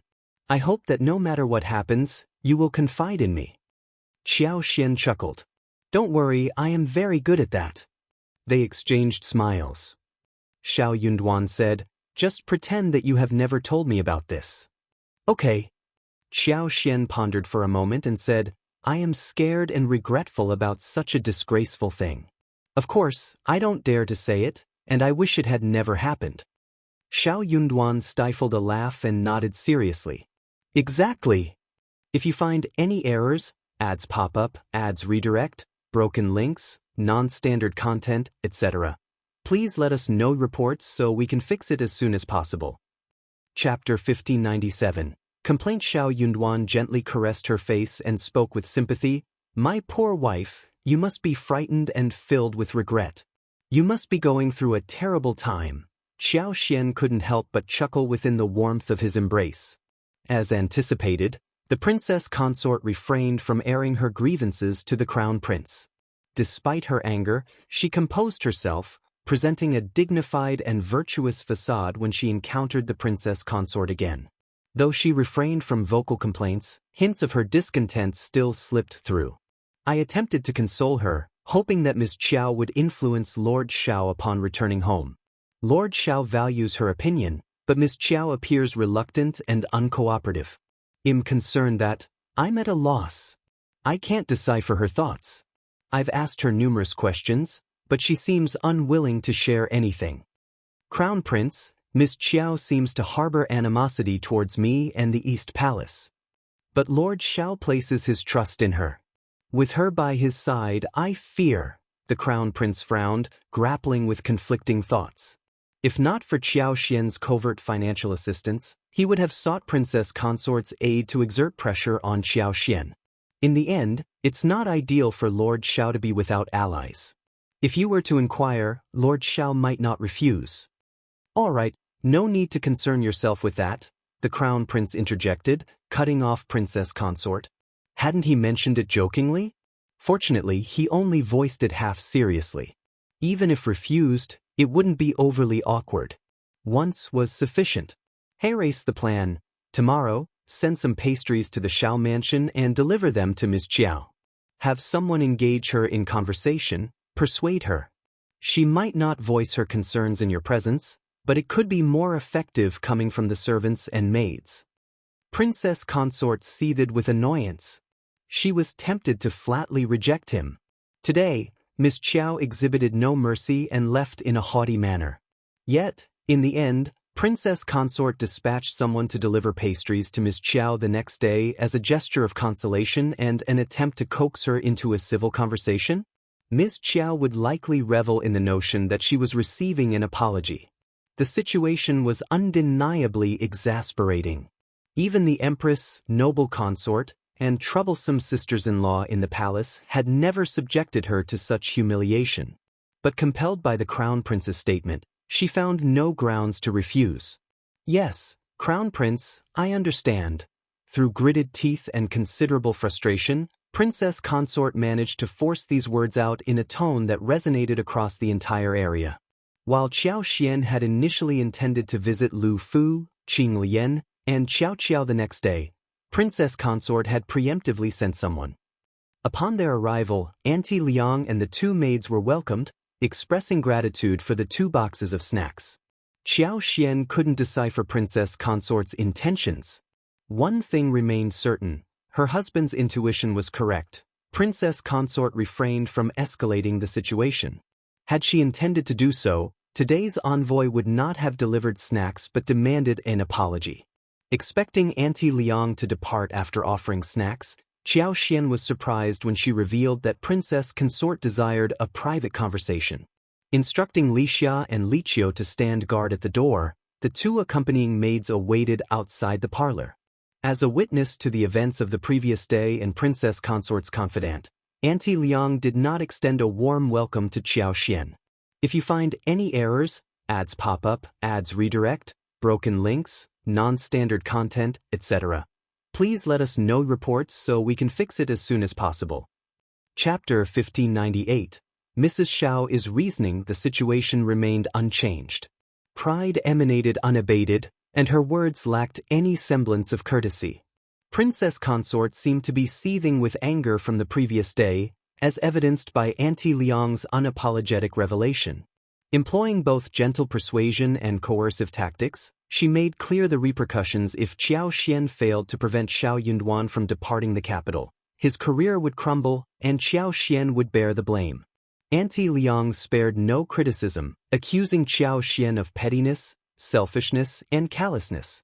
Despite being unscathed, she insisted on feigning distress, jeopardizing her husband's future. In Auntie Liang's eyes, she was nothing more than a foolish and unruly woman. Infuriated by these words, Qiao Xian scoffed, retorting, "My well-being is a result of my own capabilities, not someone else's mercy. Why shouldn't I prioritize myself? While my life may not hold the same value as Princess Consort's own grandson, I still value it." Auntie Liang's response was icy. "You should refrain from discussing such matters in front of your superiors. Madame Shao has resided in the capital long enough to grasp this basic principle." Despite her shorter tenure in the capital, Qiao Xian shot back. "I've heard of the principle that a prince and a commoner face equal consequences. Have you not? Your emphasis on seniority doesn't grant the authority to take another's life. Dare you assert that publicly, Auntie Liang?" Why bother with the Ministry of Justice, Great Justice Temple, and the Heavenly Mansion? If superiority is the only measure, disputes could be resolved by determining who is more eminent. Auntie Liang erupted, Madam Shao, you are being unreasonable. Dismissing her with disdain, Xianxia retorted, I stand on the right side of reason. What about you? Besides hounding me, what else do you comprehend? Auntie Liang trembled in response. Xianxia exuded an air of arrogance. She raised the corner of her eyes, narrowing them at Auntie Liang. Auntie Liang, do you have anything else to say? If not, please leave. No. Even if I did, explaining it to Madame Shao would be futile. Auntie Liang sneered, locking eyes with Xianxia. I will report everything you said to Princess Consort. Xianxia nodded, unwavering. Then, Auntie Liang, you must keep your promise. Auntie Liang found herself at a loss for words. Too arrogant. Unbearably arrogant. How could she? Xianxia remained composed. Avoid exaggeration, stick to the truth. Any deviation is on your conscience. Unable to endure any longer, Auntie Liang snorted heavily and left, wearing a furious expression. Xianxia paid her no mind. Once Auntie Liang departed, she gathered Li Xia, Li Qiao, Mian Mian, and Yi and set off for Zheng Sang's residence in the north of the city. Having received the address from Zheng Sang and the others, locating their destination wasn't challenging. However, as the road grew dirtier, bumpier, and more disorderly, and the surroundings turned increasingly dilapidated, Xianxia was taken aback. She hadn't anticipated such squalor beneath the emperor's jurisdiction. This served as a stark reminder that the past and present shared similarities. Regardless of a city's development and prosperity, impoverished individuals persisted in the lower classes, and the areas where they congregated often went overlooked. Not only was the locale unkempt and chaotic, but the roads were also in terrible condition, resembling a maze. Ramshackle, short shanties dotted the landscape, highlighting the stark disparity within the city. If you find any errors, ads pop up, ads redirect, broken links, non-standard content, etc., please let us know reports so we can fix it as soon as possible. Chapter 1599. Visit. Perhaps due to the rarity of carriages traversing this area, the deeper they ventured, the more curious onlookers gathered. Many children trailed behind them, their laughter and screams filling the air. After navigating through a labyrinthine small alley, Ai guided the carriage past two sizable puddles, ultimately halting in front of a large, run-down courtyard. Two robust locust trees stood outside the courtyard, their trunks resembling a tight embrace. The red bricks, half the height of a person, formed a dilapidated wall. Moss clung to the base, and the outer surface exhibited mottled patterns, revealing a grayish-white decay. Wind and rain had eroded the original courtyard doors, now reduced to shambles. Though patched up, the wooden boards looked even more weathered, emphasizing the overall dilapidation. Approaching, Li Xia gently knocked on the door. It creaked open slightly. Surprised, she called inside, Is anyone here? Does Mr. Zheng Sang reside in this place? A stir echoed within the yard. Soon, an elderly woman cautiously opened the door, scrutinizing Li Xia with cloudy eyes. She inquired, Miss, who are you? Several children, both boys and girls, clustered behind the old lady. Clad in worn, patched clothing, they appeared small and frail. The oldest seemed no more than 6 or 7 years old, while the youngest was a mere 3 years old. Timid yet curious gazes met Lixius. Shyly, they averted their eyes, offering tentative and bashful smiles. Li Xia reciprocated with a hurried smile and explained, We are friends of Mr. Zheng Sang's old master and madam. We had agreed to visit Mr. Zheng 2 days ago. Is he at home? The old lady exclaimed, Ah. Then, with a smile, she said, You're little Zheng's friend? Come in. Yan Jing, come back with Uncle Zheng. The two children nodded and scurried away. Several more elderly men emerged from the house, inquiring about the purpose of their visit. Xianxia extended a warm greeting, a smile lighting up her face as she entered with Li Xia and Ai. Initially a bit apprehensive, the elderly men quickly eased their nerves in the presence of Xianxia's amiable demeanor and gentle tone. they graciously invited her to take a seat in the room. The courtyard, initially spacious, now teemed with structures. Besides the mud houses, there were wooden buildings with thatched roofs, exhibiting signs of age and decay. Despite the limited space, the small area accommodated various crops like garlic sprouts, green onions, and coriander. Understandably, with over 70 people residing here, the crowded conditions necessitated such construction. We don't have much here, and the place is a bit messy. Madam Shao, please forgive us, one of the elders apologized. It's absolutely fine, don't worry. You're very welcome. Xian reassured them. Having anticipated the sizable group, Xian had brought ample food supplies. The 3 baskets unloaded from the wagon were brimming with pork, mutton, eggs, carrots, cabbages, winter melons, tofu, dried beans, dried mushrooms, various snacks, fresh apples, pears, dates, and more. Additionally, 10 live chickens and 30 caddies of rice and noodles rounded out the provisions. Expressing profound gratitude, the elders conveyed their thanks, while the children's eyes sparkled with desire as they gazed at the array of offerings. Xian, maintaining her warm demeanor, instructed Mian to open a packet of peanuts and sesame candy for everyone to enjoy. If you find any errors, ads pop up, ads redirect, broken links, non-standard content, etc., please let us know reports so we can fix it as soon as possible. Chapter 1600. Proposal. The children hesitated, glancing at the elders for approval. Amused, the elders encouraged them, "Go on, take it. Thank Madame Shao." Only then did the children break into cheers, expressing their gratitude softly.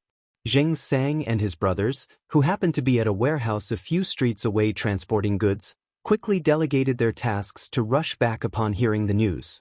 Despite a prompt return, it took more than half an hour for them to reach their residence. Madame Shao.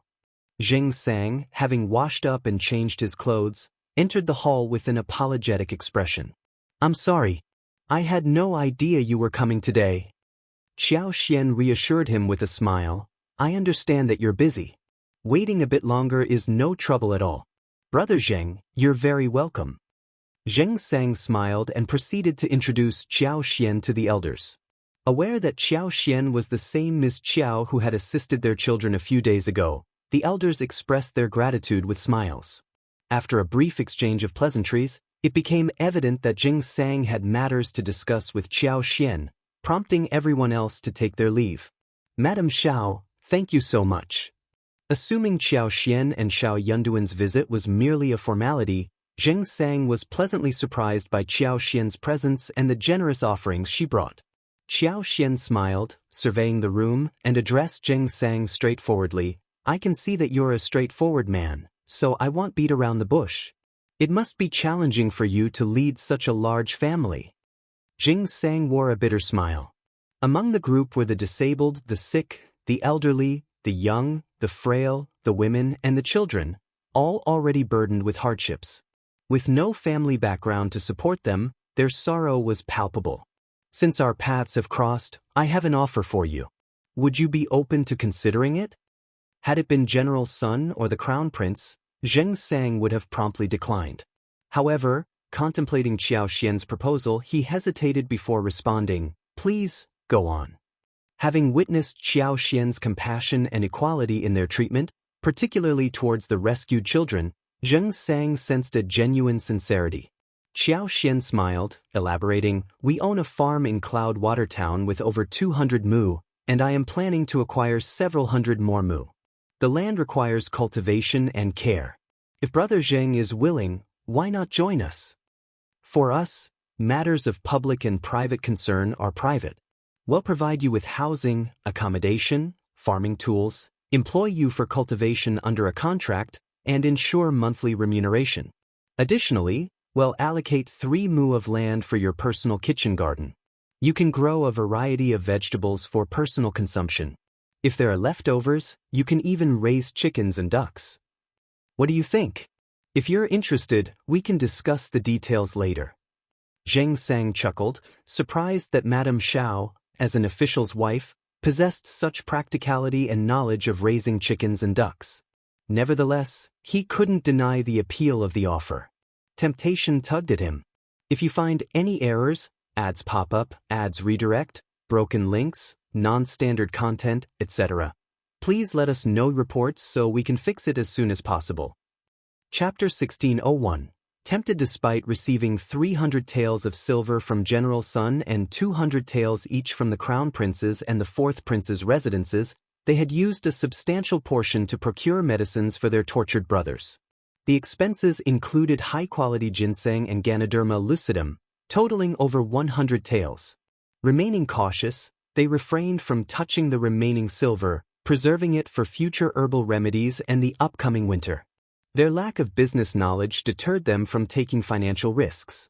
Madame Shao's proposal offered a long-term solution, providing not just a place to settle down but also stable employment. Furthermore, the promise of 3 mu of land for vegetable cultivation and raising chickens and ducks was particularly enticing. Aunt Zhang and Aunt Lu, who had always harbored dreams of poultry farming, now saw an opportunity to realize their aspirations. To be honest, your suggestion is truly tempting. Are there any specific requirements? Xianxia inquired. Qiao Xian, smiling at the chance to help, responded, I have no special requirements. We cultivate a variety of crops each year: potatoes, watermelons, cantaloupes, and even turnips and cabbages in autumn. Your responsibilities would include farming, weeding, watering, and harvesting according to the seasonal demands. The children, being young, can attend school if they wish. We'll cover half the expenses, and the other half should be sufficient. As for wages, men aged 15 to 65 receive 3 taels of silver monthly, while women receive 2 taels. For those between 12 and 15, the monthly wage is 2 taels. Those below 12 are not included. In addition, on the 15th of August every year, and during the Spring Festival, we distribute rewards. Everyone receives a minimum of 2 taels of silver, along with provisions such as rice, flour, oil, cloth, and more. Every year, 2 sets of clothing, shoes, and socks for both spring and winter are also provided. This arrangement applies to everyone aged 12 to 65. Qiao Xian, however, did not extend these benefits to younger children and senile old men. It wasn't a matter of affordability, but rather an understanding that excessive generosity might not evoke gratitude but instead breed greed. It would also foster dissatisfaction among those who put in the effort to earn their wages. Not everyone might harbor such feelings, but the majority likely would. Qiao Xian held the belief that individuals like Zheng Sang and Lu Fu were good-hearted, yet she acknowledged the potential for less virtuous thoughts among them. With the offered conditions, Qiao Xian believed that as long as those capable of working exerted themselves, it would suffice to support others. Zheng Sang found the proposal increasingly tempting. He saw nothing amiss with Qiao Xian's arrangement. On the contrary, he deemed it highly reasonable. Recognizing that Qiao Xian owed them nothing and had extended a rare opportunity, he was more than willing to consider it. Your terms are already very generous, much better than our current situation. Zheng Sang expressed gratitude with a smile and a sigh. I thank you, sister-in-law. I'll discuss it with everyone tonight. Is Brother Yunduan at home tomorrow? I plan to visit him, or if the postnatal is fine too. Qiao Xian, pleased with Zheng Sang's positive response, felt reassured. If he found the proposal favorable, the others would likely share the sentiment.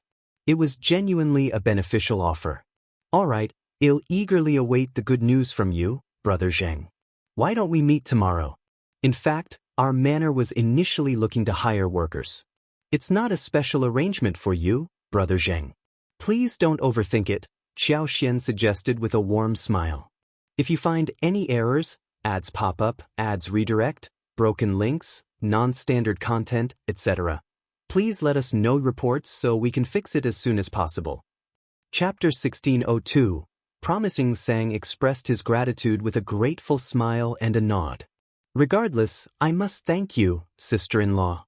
As Qiao Xian took her leave, several elderly individuals and children gathered around her. Zheng Sang, wearing a smile, remarked, "This is a positive development. Let's discuss it further tonight." For now, he chose to keep his words concise.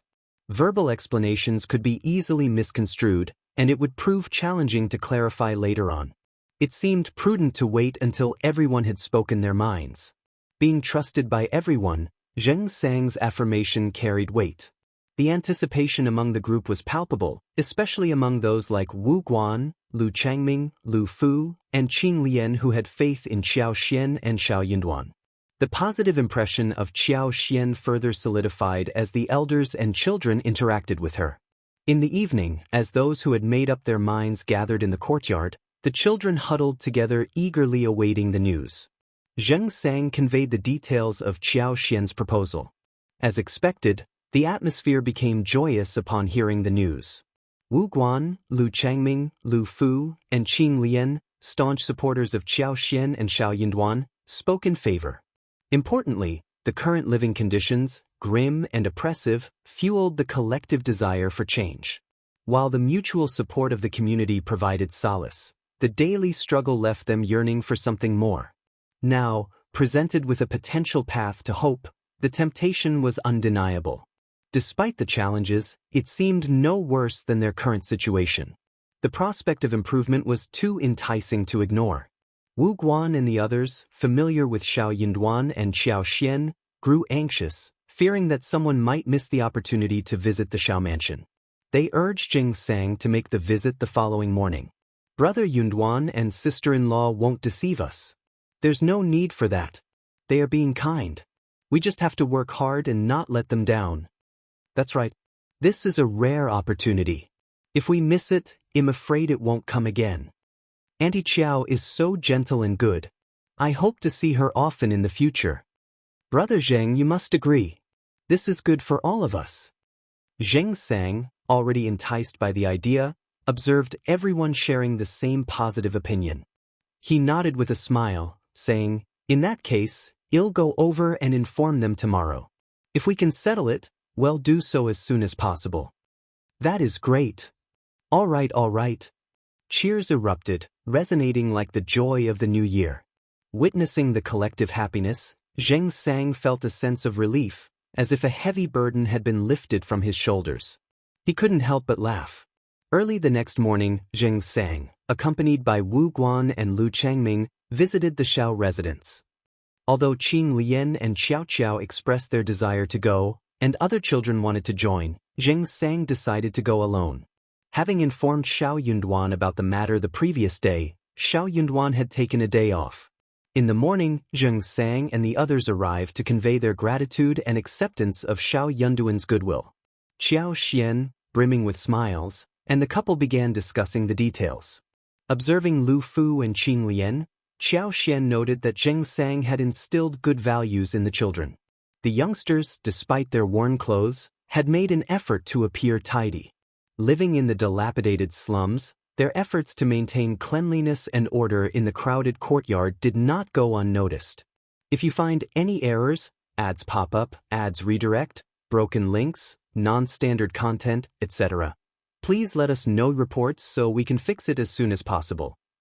Chapter 1603, Coercion. They were grappling with poverty and despair, yet they faced the world with smiles and kindness. Qiao Xian observed no signs of extreme bitterness, hatred, cynicism, cunningness, or deceit in them. These individuals carried their own stories and had reached this point due to helplessness. The innocent eyes and pure hearts of the children moved Qiao Xian deeply. While she couldn't be their savior, she could extend help to those destined for it. Rather than merely providing financial support to 70 to 80 people, Qiao Xian believed in the principle of teaching them to fish, not just giving them fish. Recognizing that the manor needed additional manpower, Qiao Xian saw an opportunity to arrange for them to work there. Trusting Xianxia, she considered him capable of overseeing the manor in their absence. As for Xianxia, leaving with them was a natural course of action. Qiao Xian had limited personnel under her, and they were essential. During their discussions, Qiao Xian involved Xianxia and Qingyan in the decision-making process. Given the shortage of housing in the manor, Xianxia's insights into suitable locations proved invaluable. After an entire morning of discussions and scheduling an appointment with Xianxia to bring the group to the manor the next day, Xianxia and the others departed. Further details would be ironed out between Xianxia and Xianxia, with those still undecided communicating their expenditures to Qiao. Shao Yunduan requested that Qiao refrain from going out for the next few days. Gradually, whispers of gossip circulated from the outside. Allegedly, due to Lord Shao's desire for release, Princess Consort sent Madame Shao to the prince's mansion, reprimanding her for not being virtuous enough to care for her husband. The insinuation was that Lord Shao's thoughts wouldn't have strayed if Madame Shao had been more attentive, leading to accusations of jealousy and disrespect. In summary, Madame Shao faced severe scolding from Princess Consort, leaving her trembling and pale as she exited the mansion. Upon hearing the rumors, the recovered Auntie Fu reported to Princess Consort. Startled by the news, Princess Consort's initial concern was whether some maids had leaked the information. Consequently, she summoned all the maids and interrogated them. Frightened, the maids knelt and begged for mercy, vehemently swearing not to utter a word to anyone. Princess Consort, known for her strictness with the crown prince and other noble ladies, had left everyone too terrified to speak when Madame Shao had angered her. Her resolve not to let Madame Shao off was unwavering. Boldly reminding Princess Consort, Auntie Liang voiced her concerns. Princess Consort, we don't have the courage to do that, but it's hard to predict what Madame Shao might do. Others, finding someone to shift blame to, echoed this sentiment. Princess Consort frowned, contemplating the situation. It hadn't occurred to her before that Madame Shao might not keep this incident a secret. In her perspective, Xiao would want to keep the matter private. Why would she disclose it to anyone? Wouldn't she feel embarrassed to publicize it? Auntie Fu sighed inwardly, gently attempting to persuade Princess Consort. Princess Consort, Auntie Liang has been your loyal servant for many years and would never dare to defy you. However, in this world, keeping secrets between two people is challenging. Perhaps Madame Shao's maid might unintentionally say something. If you find any errors, ads pop up, ads redirect, broken links, non-standard content, etc., please let us know reports so we can fix it as soon as possible. Chapter 1604. Anger. Princess Consort nodded slowly, acknowledging the possibility. It made sense to her that the leak might have come from within Madame Shao's household. With a sneer, she commented, Miss Qiao is so incompetent that she can't even manage her maids. Auntie Fu sighed internally, wondering why Princess Consort was fixating on this matter. Princess Consort, if it's a misunderstanding, why not ask them to leave? Auntie Fu suggested. Leave. Princess Consort commanded, prompting everyone to express their thanks and hastily depart, relieved to escape the situation. As the room cleared, Auntie Fu hesitated before speaking. Princess Consort, the sudden spread of this news is unusual. I didn't dare hide it from you, and the rumors aren't favorable. This doesn't seem normal. Unperturbed, Princess Consort sneered. Since the rumor has spread, let it be. It's not far from the truth anyway. Miss Qiao isn't exactly virtuous or free from jealousy, is she? Let her feel the repercussions of being feared by others. I had intended to save her some face, but she probably wouldn't be appreciative even if I did. Curiously, she inquired, what are the rumors circulating outside? Auntie Fu sighed ruefully. Even if Princess Consort hadn't asked, she would have had to explain. She recounted the gossip, revealing that there were murmurs about Lord Shao intending to depart the capital for training, a common occurrence. However, the Crown Prince opposed this idea, leading to tension between them. Subsequently, Princess Consort summoned Madame Shao, aiming to dissuade Lord Shao from leaving the capital and remaining an official there. Despite Madame Shao's loyalty to her husband, Princess Consort resorted to force and humiliation, pressuring her to halt Lord Shao's departure. Princess Consort's actions aimed to manipulate Madame Shao into halting Lord Shao's plans by exploiting their marital bond. To the extent that when Madame Shao departed, she wept and had to be assisted into the carriage. Princess Consort's countenance darkened. Auntie Fu shared more detailed information, further fueling Princess Consort's anger. Nonsense. It's all nonsense. When did I beat, scold, or humiliate her? What threats? Complete nonsense. I am the one who's angered by her. Unaware of the events of that day, Auntie Fu found it implausible that Xianxia could commit such audacious acts. Ordered by Princess Consort to remain silent, Auntie Liang couldn't shed light on the situation. Seeking clarification, Auntie Fu asked, "Princess Consort, what did Madame Shao say that day?" Annoyed, Princess Consort frowned. "It's not a pleasant matter. I don't wish to discuss it further." Auntie Fu found herself at a loss for words. After a pause, she raised a concern. "Princess Consort, I don't know if the Crown Prince will inquire." Princess Consort's eyelids twitched, sensing trouble. Indeed, the positive efforts had backfired. The Crown Prince confronted her angrily, demanding, "What did the Princess Consort say to Ms. Qiao? Why are the rumors so damning?" "Princess Consort, you always value your reputation. What happened this time?"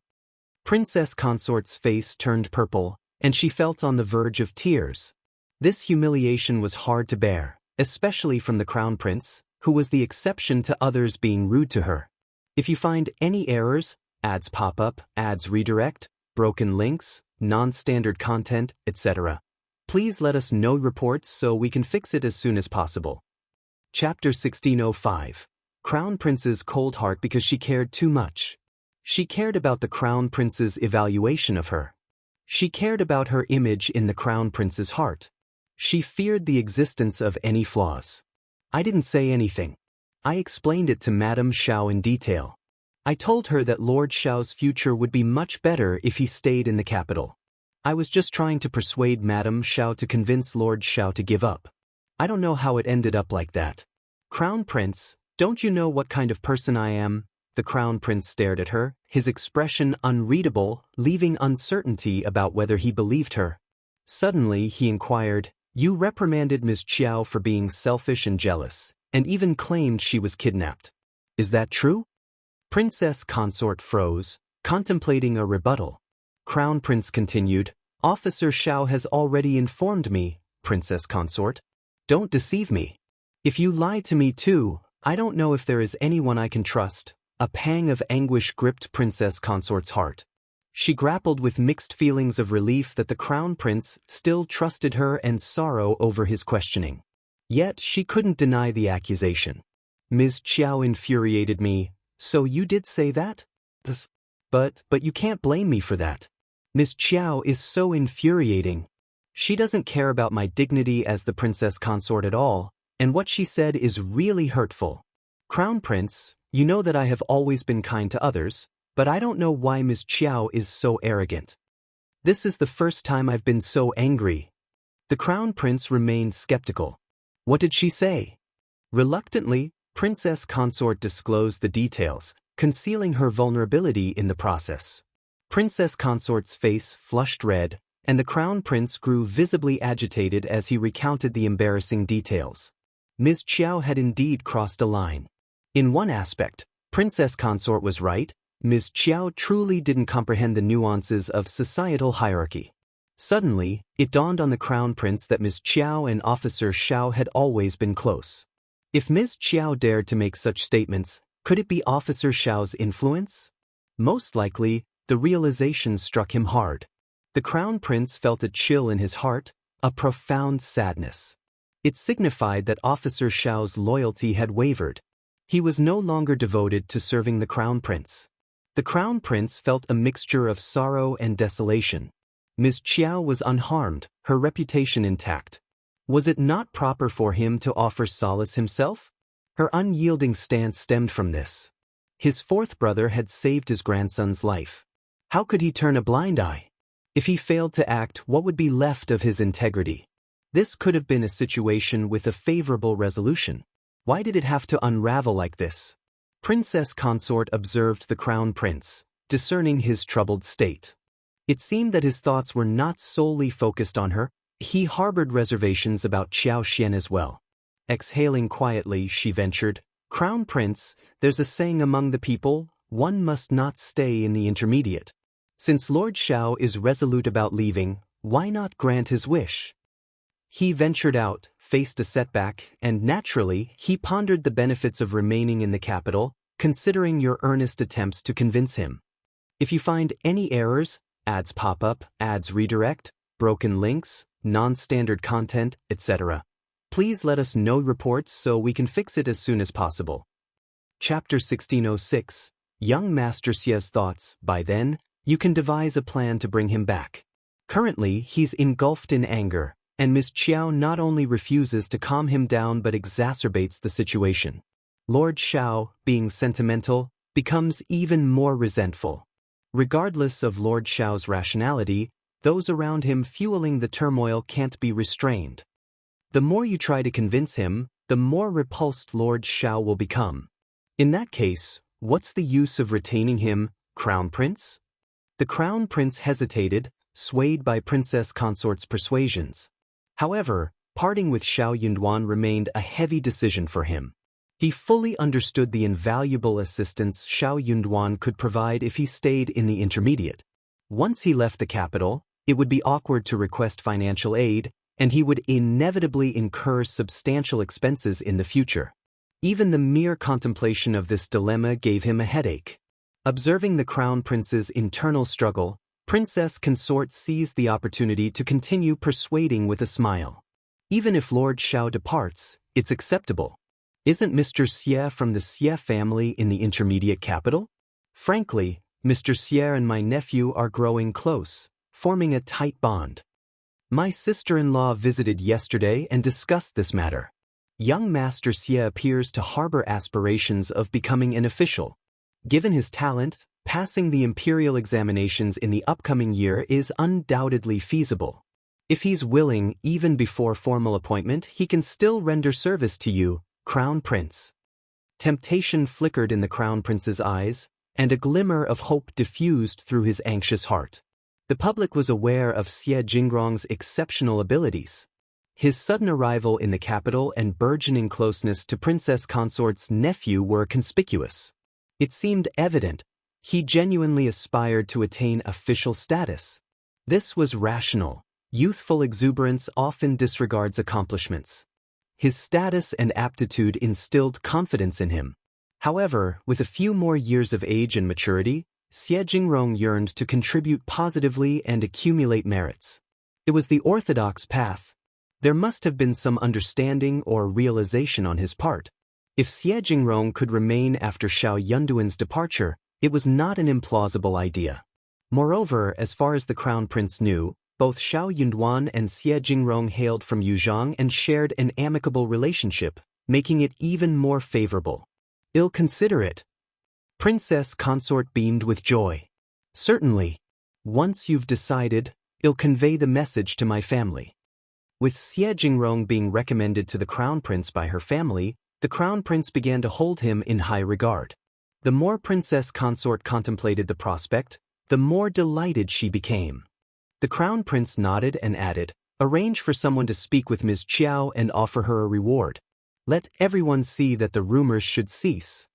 Although Princess Consort felt repulsed, she nodded with a forced smile.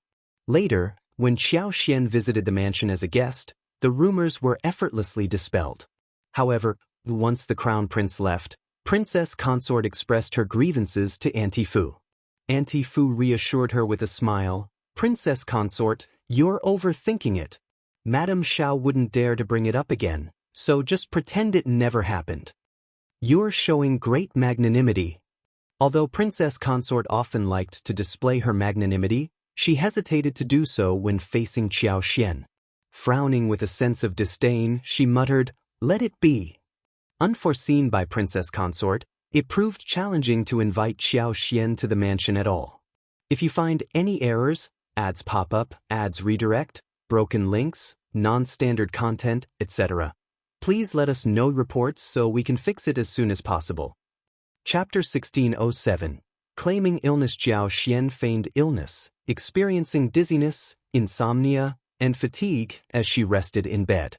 Princess Consort was infuriated. She refused to believe that Qiao Xian was genuinely unwell. It seemed like a deliberate act of defiance against her authority. As the Princess Consort, she had taken the initiative to extend kindness, but it felt like Qiao Xian was now throwing it back in her face. That woman is insufferably arrogant. Lord Shao must be blind.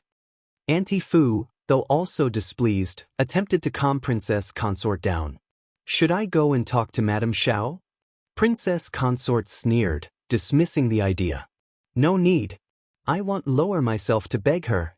Let her revel in her arrogance and ruin Lord Shao's future. What good can she possibly achieve? She'll come to me in tears one day. Auntie Fu sighed inwardly, suspecting that there might be more to Madame Shao's actions than she knew. However, Princess Consort kept her silence, leaving no room for further inquiries. Determined to engage in a prolonged conflict with Madame Shao, Princess Consort pondered the uncertain future. The Crown Prince, displeased by Qiao Xian's presumed heirs, resolved to fulfill Officer Shao's wish. He had already severed ties, so why bother retaining him? Upon the Crown Prince's eventual release, Shao Yunduan felt a sense of relief and gratitude. Looking ahead to the New Year and Spring Festival, they anticipated departing the capital. Observing Shao Yunduan's apparent lack of reluctance, the Crown Prince's discontent deepened. He started questioning whether the loyalty he had experienced before was merely an illusion. These thoughts left the Crown Prince disheartened, prompting him to decide to ignore Shao Yunduan henceforth. Shao Yunduan was unfazed by the Crown Prince's indifference. Upon arriving home, he excitedly shared the positive news with Qiao Xian. Their joy was palpable.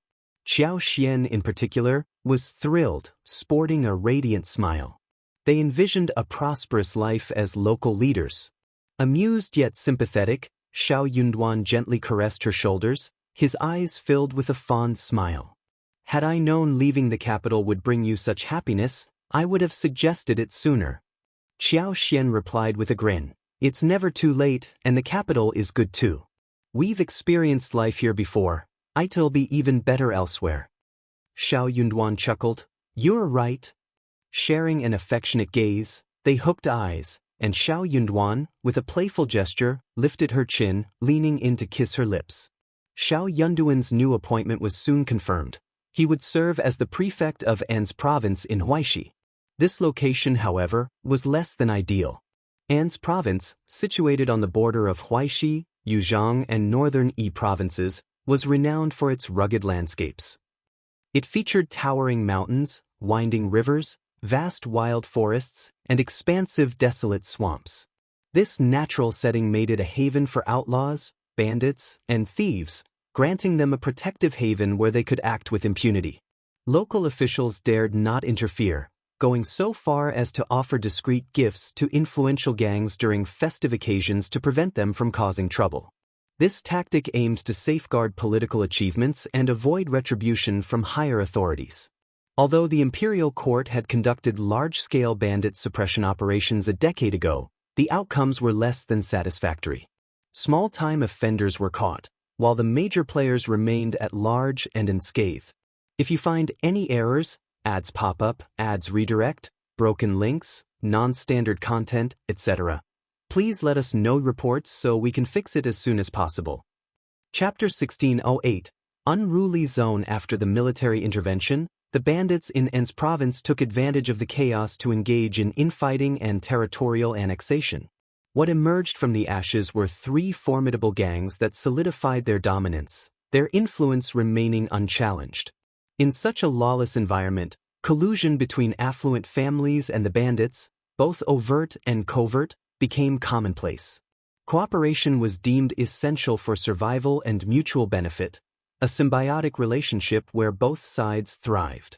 The so-called bandit suppression operation not only tarnished the face of the imperial court but also eroded its dignity and credibility. The emperor, infuriated by the failure, demoted the high-ranking officials in the intermediate court who had played a role in the operation. Numerous local officials faced punishments, ranging from job loss to exile, depending on the severity of their involvement. Since then, the An's prefect position had become a dreaded assignment. Officials assumed their roles with solemn faces, eagerly seeking opportunities to depart. No one completed a full term, let alone contemplated re-election. Upon learning that Shao Yunduan was assigned to such a challenging post, his peers at the Ministry of Revenue reveled in his misfortune. Some envious officials even taunted him. Crown Prince, too, was taken aback by the news.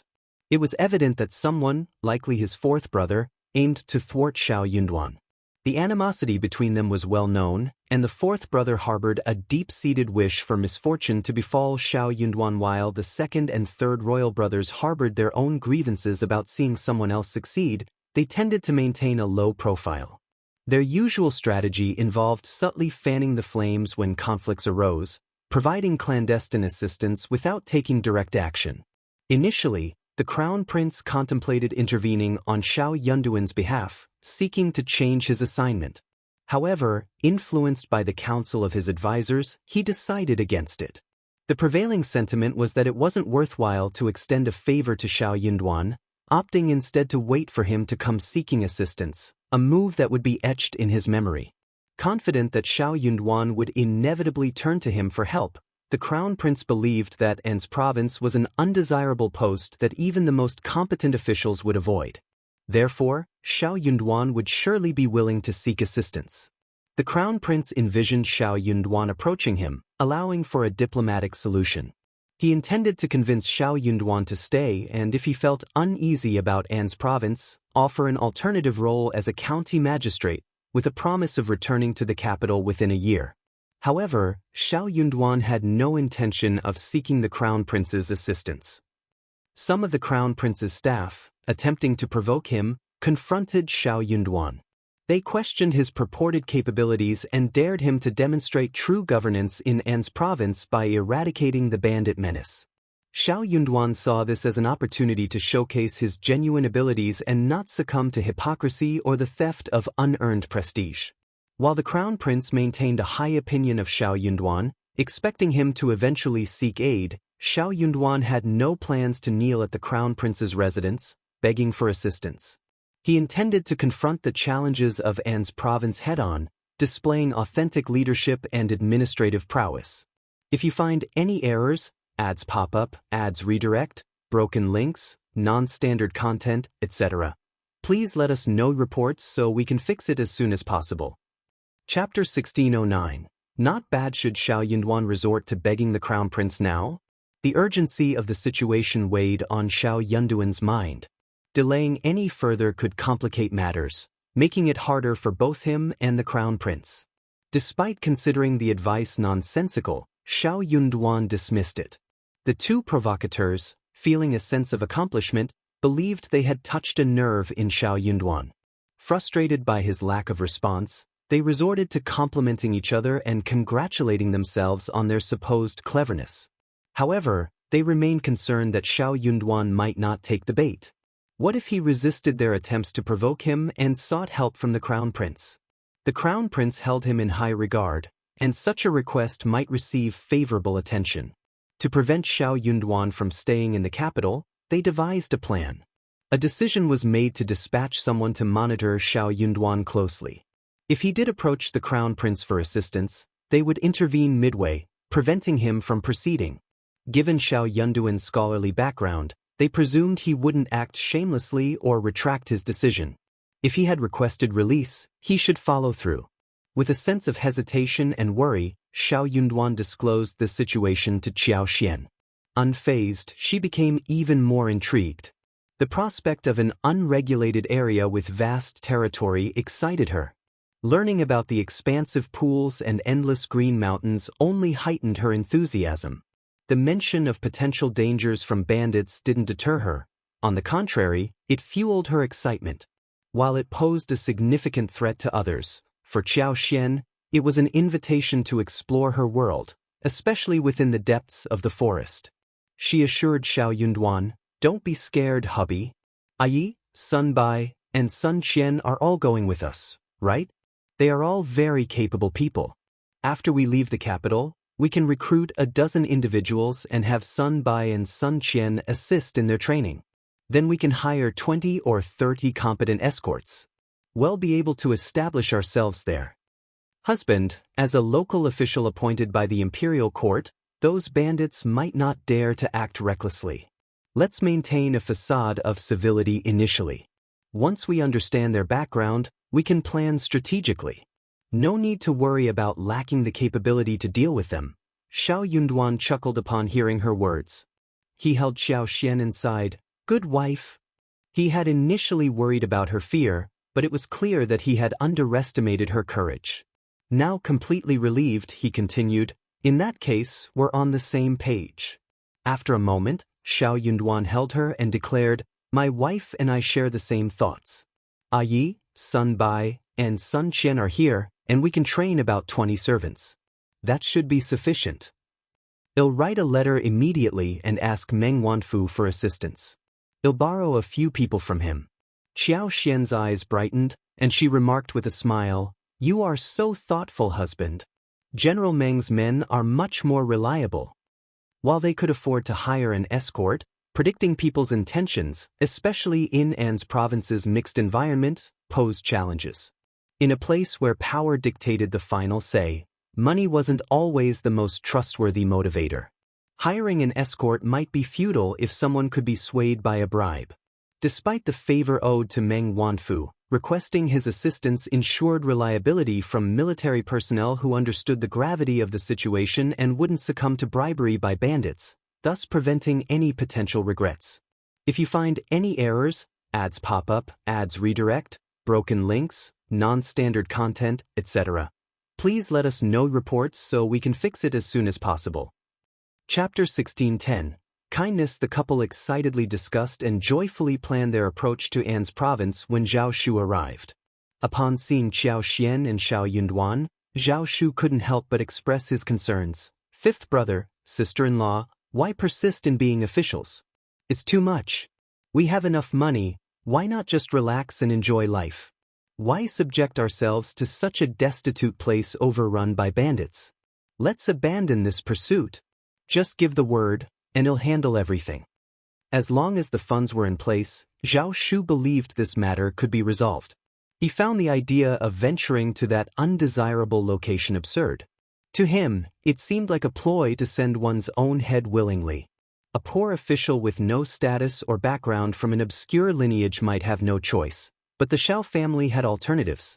Upon learning the news, Zhao Shu was on the verge of infuriation. Wasn't it said that the crown prince highly esteemed fifth brother? Clearly, that wasn't the case. Pushing him into such a challenging situation, it became evident that the crown prince was heartless and deliberately creating obstacles for him. In essence, he wanted fifth brother to remain in the capital to exploit him fully. In that case, they might as well not play along. Shao Yunduan shot him a glance but refrained from commenting. Zhao Shu's audacity was apparent. She wasn't sure when he started addressing Shao Yunduan as fifth brother, as if insisting on his rank. However, Shao Yunduan didn't bother to correct him. It was almost amusing to see Zhao Shu's thinly veiled intentions. Why else would he label him as stupid and discourage him from going to An's province? If it were truly an unbearable place, Shao Yunduan would naturally find a way to return. He refrained from any action, implying that he possessed the strength to confront challenges. Such thoughts were shared not only by Shao Yunduan but also by his wife. Could it be that their perspectives were inferior to his? The absurdity of it all warranted silence. Making noise would only risk becoming a source of mockery. Yet, there he was, panicking and squawking like a chicken. Why would Cao Cao like someone like him? Indeed, Shao Yunduan and Qiao Xian had inquired about this matter by sending a letter to their family before departing for Qingdi. Xianxia handed them the letter upon their return to the capital. Reading the contents, Shao Yunduan, despite his frustration, had to reluctantly accept the reality. Objectively speaking, this person seemed fine, no apparent flaws. If he ever mistreated Cao Cao, handling him wouldn't pose much difficulty. However, Shao Yunduan didn't harbor much affection for Zhao Shu. The fact that his brother fancied the man who had kidnapped his sister bewildered him. That aside, Qiao Xian even teased him, suggesting that finding a son-in-law might be a challenge if they had a daughter in the future. Dismissing the notion, Shao Yunduan was confident he could find suitable candidates. In response to Zhao Shu's concerns, Qiao Xian playfully replied, "Rest assured, my husband and I have devised our own plans. You continue your travels between the south and the capital. Occasionally, check on the properties we've left behind in the capital." Shao Yunduan added with composure, "Don't interfere in other people's affairs. Don't delude yourself into thinking you're clever enough to gather information about the court. It's not a realm you can easily navigate. Whether the Eastern Palace or the various princes, none were entities to be taken lightly. If you find any errors, ads pop up, ads redirect, broken links, non-standard content, etc., please let us know reports so we can fix it as soon as possible. Chapter 1611. Zhao Shu's injustice. Having someone like Zhao Shu around, even 10 more wouldn't suffice to handle those individuals. It was akin to assisting people in counting their money after they had been sold. Zhao Shu was momentarily taken aback. He didn't sense any derogation of his intelligence. Instead, he responded cheerfully, "Yes, I understand. Thank you for your concern, fifth brother." Shao Yunduan. Qiao suppressed a laugh. "We're aware of what's happening in An's province, so don't worry. And if you happen to visit Shaoding village, keep this matter to yourself and don't inform your family." The couple had meticulously prepared for the move. As imperial court officials, they could potentially face threats and attempts at control from the bandits. However, until they were pushed to a point of no return, their lives remained relatively secure. Even in the worst-case scenario, they could escape unharmed. Not revealing such matters to their families was a precautionary step, preventing any unnecessary worry or misinterpretation. Casting a guilty glance at Shao Yunduan, Zhao Shu assured, "Sister-in-law, rest assured, I won't breathe a word to anyone." Qiao nodded, offering a smile. "Once we settle there and prosper, I'll invite you to join us in our prosperity, Zhao Shu." Zhao Shu's joy knew no bounds. "Certainly, sister-in-law. Thank you." Both fifth brother and sister-in-law treated him well, always offering support regardless of the circumstances. As for the opportunity to strike it rich in the less-than-ideal locale of An's province, Zhao Shu didn't dwell on it. His thought process was simple. If sister-in-law said an opportunity to make a fortune would come, then it would come. If she needed money, he would provide it. If she required assistance, he would willingly follow suit. At this juncture, even Uncle Qing and Aunt Qing couldn't help but be moved. Life, it seemed, was often a matter of luck. In the past, when their young master was still present, he would frequently jest and express concerns about his kind and naive nature. He feared that safeguarding such substantial family wealth in the future might prove challenging. Whether or not he could protect it wasn't the primary concern. What troubled Aunt Qing the most was the possibility that, instead of safeguarding the wealth, he might inadvertently bring disaster due to his vast assets. She had devised a plan for such a scenario. When the time came, she intended to discreetly relinquish some of their assets, investing in precious antiques and accumulating more gold and silver. They would maintain a low-key lifestyle, avoiding unnecessary exposure. Unexpectedly, her departure happened so swiftly that she couldn't make any arrangements for him. Besides bequeathing a considerable number of trustworthy individuals, what was even more surprising was that he had amassed wealth surpassing that of the Zhao family. The funds seamlessly integrated into the family's coffers, attracting little attention. No matter how unassuming he might be, with Lord Shao and Madame Shao by his side, no one could dare mistreat him. It was evident that he could lead a worry-free life. In addition to expressing gratitude, Zhao Shu also bid his farewells. The patriarch of the Zhao family had sent him a letter, urging him to return for the new year as there was an important matter to discuss. Granting due respect to the family patriarch, he had agreed to spend the new year with Qiao and Shao Yunduan, but his departure would be inevitable. While Shao Yunduan was indifferent to the situation, he silently wished for Zhao Shu's departure. If you find any errors, ads pop up, ads redirect, broken links, non-standard content, etc., please let us know reports so we can fix it as soon as possible. Chapter 1612. Thank you. Qiao felt a tinge of regret and spoke with a smile. Considering your chief's indication, it seems something significant is brewing. It's best for you to return home now. We'll embark on our journey after the first month of the new year, so there's no need for you to come back to bid us farewell. If you have the time, visit Shaoding village. I have something to send back to you, and you can take it along. It's not much, just 2 medium-sized boxes.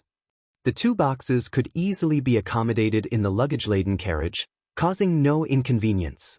Zhao Shu often had several attendants accompanying him whenever he ventured out, so the addition of 2 boxes wouldn't pose any difficulty. That's why Qiao Xian made the request. Zhao Shu was delighted at the chance to assist fifth brother and sister-in-law. He grinned and agreed, "Of course, sister-in-law. Just prepare them, and I'll send someone over to collect them. Don't worry, sister-in-law. I'll ensure they reach safely." Qiao Xian smiled appreciatively. "Thank you." Zhao Shu's grin grew even more amiable and attentive. "You're welcome, sister-in-law." Xie Jingrong also made an appearance. He was not one to merely scratch the surface. Extending his smile to Shao Yunduan and Qiao Xian, he conveyed, "Congratulations." Shao Yunduan returned the gesture with a cupped hand. "Thank you." Understanding the underlying message, Xie Jingrong exchanged smiles with them. Had Xie Jingrong not informed the princess consort's family about his intention to work for the crown prince might have been seriously tempted. He would have lost Shao Yunduan but gained young Master Xie, making it a reasonable exchange. Shao Yunduan wouldn't have been able to escape so smoothly.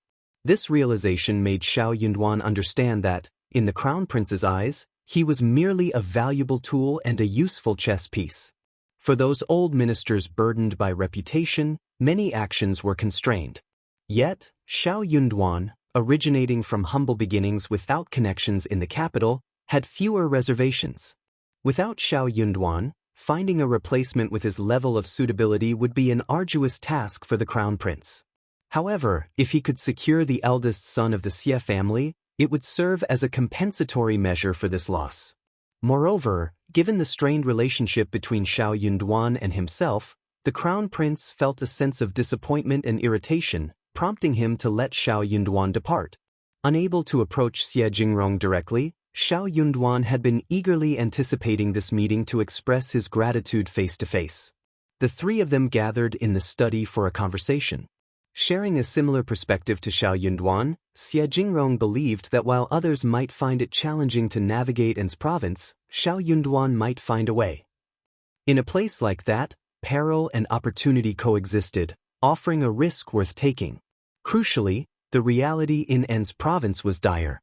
Serving as an official there equated to exile, rendering anyone who went invisible in the eyes of the capital's residents. Over time, the Eastern Palace's influence on Shao Yunduan would fade away. In such a desolate place, people would look down on him, forget about him, and allow him to cleanse the marks on his reputation. It was a favorable outcome. Xie Jingrong found it perplexing whenever he contemplated the state of the nation. He doubted the crown prince's ability to secure the throne. Honored Princess Mai's fourth prince was formidable, and Empress Qi, the third prince, Princess Concubine Virtue, and the second prince all posed significant challenges, their influence extending deeper into the army than anticipated. If you find any errors, ads pop up, ads redirect, broken links, non-standard content, etc., please let us know reports so we can fix it as soon as possible. Chapter 1613. Knowing a lot. If the crown prince possessed both the courage and the means, he could potentially reverse the situation and seize power. However, such qualities were not inherent in his character. Even if he were to ascend to the throne, the relentless expansion of Great Qin would persist, leading to an escalation of brutality and bloodshed. It became imperative to distance oneself from the capital and the imperial court. The crown prince still harbored hopes of retaining him in the capital as an official, but such a scenario seemed implausible. Xie Jingrong's knowledge of An's province surprised both Shao Yunduan and Qiao Xian. Entranced by his insights, they were previously unaware that the region, rife with bandits and challenges, held a deeper complexity. The influential families collaborated with the bandits, openly or covertly, exerting control over nearly every aspect of the area. Their understanding had been superficial until Xie Jingrong illuminated the intricate details. Xie Jingrong possessed information on the most influential bandits, the dynamics of the three major families, and even secured a map of Anzizhou. Shao Yunduan expressed profuse gratitude, treating the information as a valuable treasure. Maintaining a semblance of distance from Shao Yunduan, Xie Jingrong, and his newfound acquaintances, departed after half a day. The secrecy surrounding their amicable terms was crucial, as it wouldn't be advantageous for others to discover the close association between Xiao Yunduan's family and Xie Jingrong. Once Xie Jingrong left, Xiao Yunduan couldn't help but express admiration. Brother Xie's knowledge is truly vast and all-encompassing. It's no wonder the Crown Prince values him so highly. We find ourselves indebted to him once again. Qiao Xian shared Xiao Yunduan's sentiment, wholeheartedly admiring Xie Jingrong. Xiao Yunduan's appointment as the prefect of An's province was inevitable and immutable, rendering the Shao mansion desolate. Anticipating a decrease in visitors before the new year, Qiao Xian foresaw the absence of last year's invitations. Considering the bleak outlook for the princes, both Xie Jingrong and her husband held a pessimistic view of the future troubles. She wished for their existence to fade from the memories of the capital. As the 12th lunar month commenced, the long-awaited resettlement of the Cloud Water Town Manor concluded. Accompanied by Yi, Mian, Li Xia, and Li Qiao, Qiao Xian embarked on this significant day. Originally spanning 1,200 mu, Qiao Xian expanded the farm to 1,600 mu after acquiring an additional 400 mu. Over the years, various crops such as potatoes, strawberries, watermelons, cantaloupes, melons, radishes, and cabbages had been cultivated for sale. Qiao Xian's foresight led him to diversify crops, ensuring sustainability for the future. Given the expansive nature of the manor, Qiao Xian decided against congregating Xianxia and the other 70-odd individuals into a single large residence. Instead, he opted to allocate living spaces based on the original households, promoting autonomy. In this vision for the future, each family would lead independent lives, offering mutual support when needed. Qiao Xian recognized that sustaining a harmonious coexistence required a shift from the communal living arrangements of their impoverished past. As prosperity loomed, an individual's ability to earn a livelihood became paramount. The principle of shared efforts would replace indiscriminate compensation, preventing potential conflicts from arising. Understanding the value of the enduring friendships forged over the years, Qiao Xian believed that it was wiser to allow each family to face their challenges independently. This approach, she reasoned, would safeguard the bonds they had cultivated and prevent unnecessary strain on their relationships. If you find any errors, ads pop up, ads redirect, broken links, non-standard content, etc., please let us know reports so we can fix it as soon as possible. Chapter 1614. Settled among the assembled families, the composition was diverse: widows with 1 or 2 children, father-son pairs, couples with children, elderly individuals bereaved of sons in battle, and even the orphans of fallen comrades were present.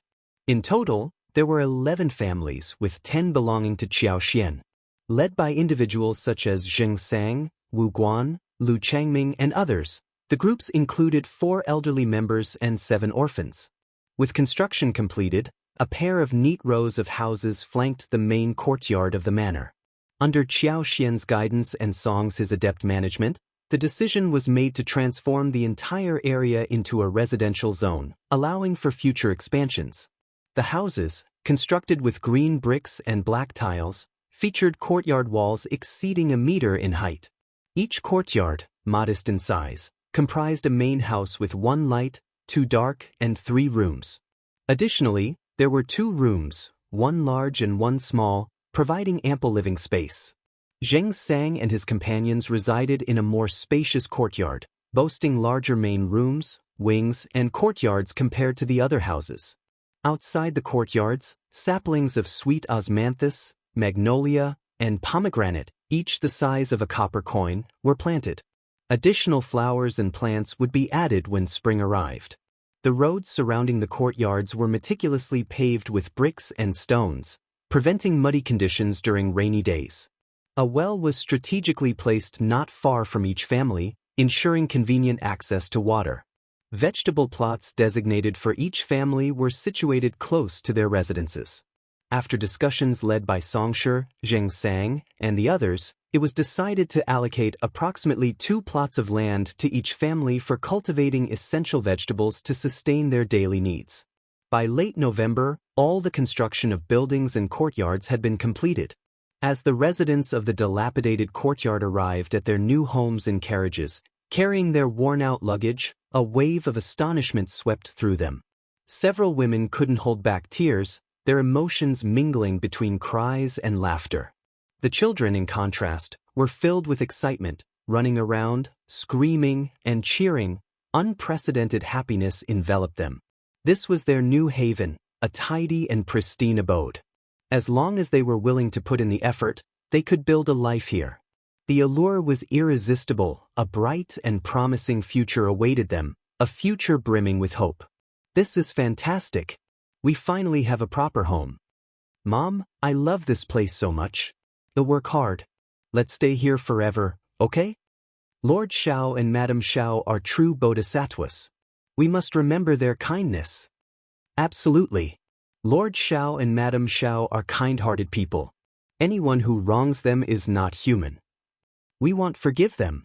Xianxia had already assigned living spaces, alleviating any potential conflicts. With joyous hearts, everyone set down their belongings and eagerly inspected their allocated vegetable plots. Though modest in size, these plots were their own. Painstakingly planned and cultivated, they promised a year's worth of sustenance. Warmth filled their hearts. The women wore smiles, already contemplating what to plant in the fields.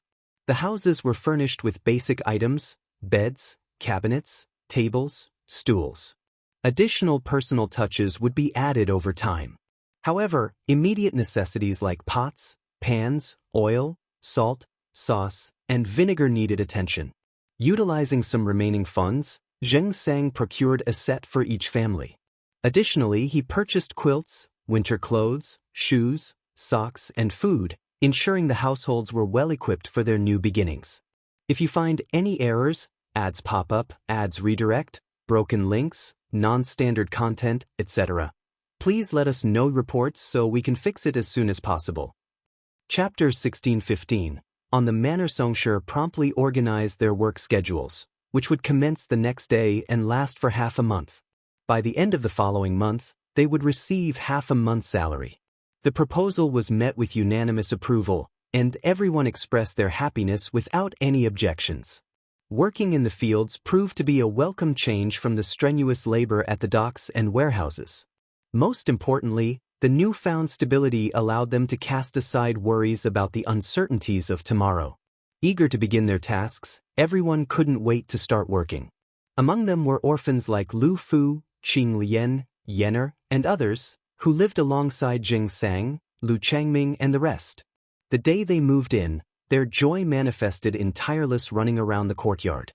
That evening, the communal meal continued, and Xianxia, along with the young steward of the manor, was invited to join. In the courtyard, Xianxia and the others cooked diligently. Xianxia, determined to make the occasion special, spent money on over 20 caddies of pork, more than 10 caddies of mutton, and 6 chickens. The women, busy in the kitchen, filled the air with laughter and chatter. Despite the simplicity of the setting, the rich fragrance of meat made everyone's mouths water. This feast surpassed even the grandeur of a New Year celebration. The joy of partaking in this sumptuous meal within the spacious and bright new houses fueled optimism for the better days that lay ahead. With this, Xianxia and the others officially settled down in the Cloudwater Town manor. The farm in Cloudwater Town buzzed with liveliness. Xianxia, as the chief steward, busily organized and instructed on various matters. In the initial days, he experienced the challenges and joys of overseeing dozens or even hundreds of people. Though fatigued, he found fulfillment in his responsibilities. Unfortunately, the time had come for Lord and Madam to leave the capital to assume their duties, and Xianxia, along with Qing Yan, Wuxia, and others, would accompany them on this new journey. It was rumored that the area wasn't ideal, with numerous bandits, but Xianxia remained unfazed. His lord and lady were astute and carefree, facing each day with smiles and happiness. As a servant with limited knowledge, he saw no reason for concern. It surely wouldn't pose any problem. Xianxia was overjoyed to learn of Qiao Xian's impending visit. With little winter work to occupy them, everyone eagerly awaited Qiao Xian's arrival. As the carriage approached, children ran home shouting, "Madam Shao is here! Madam Shao is here!" Families emerged, gathering with smiles and shining eyes to welcome the approaching carriage. It's really her. I haven't met Madame Shao yet. Madame Shao is exceptionally beautiful and amiable. She even brought us candy last time. She's truly wonderful. Absolutely. Madame Shao is the finest madam I've ever encountered. Oh, you little girl, how many madams have you met?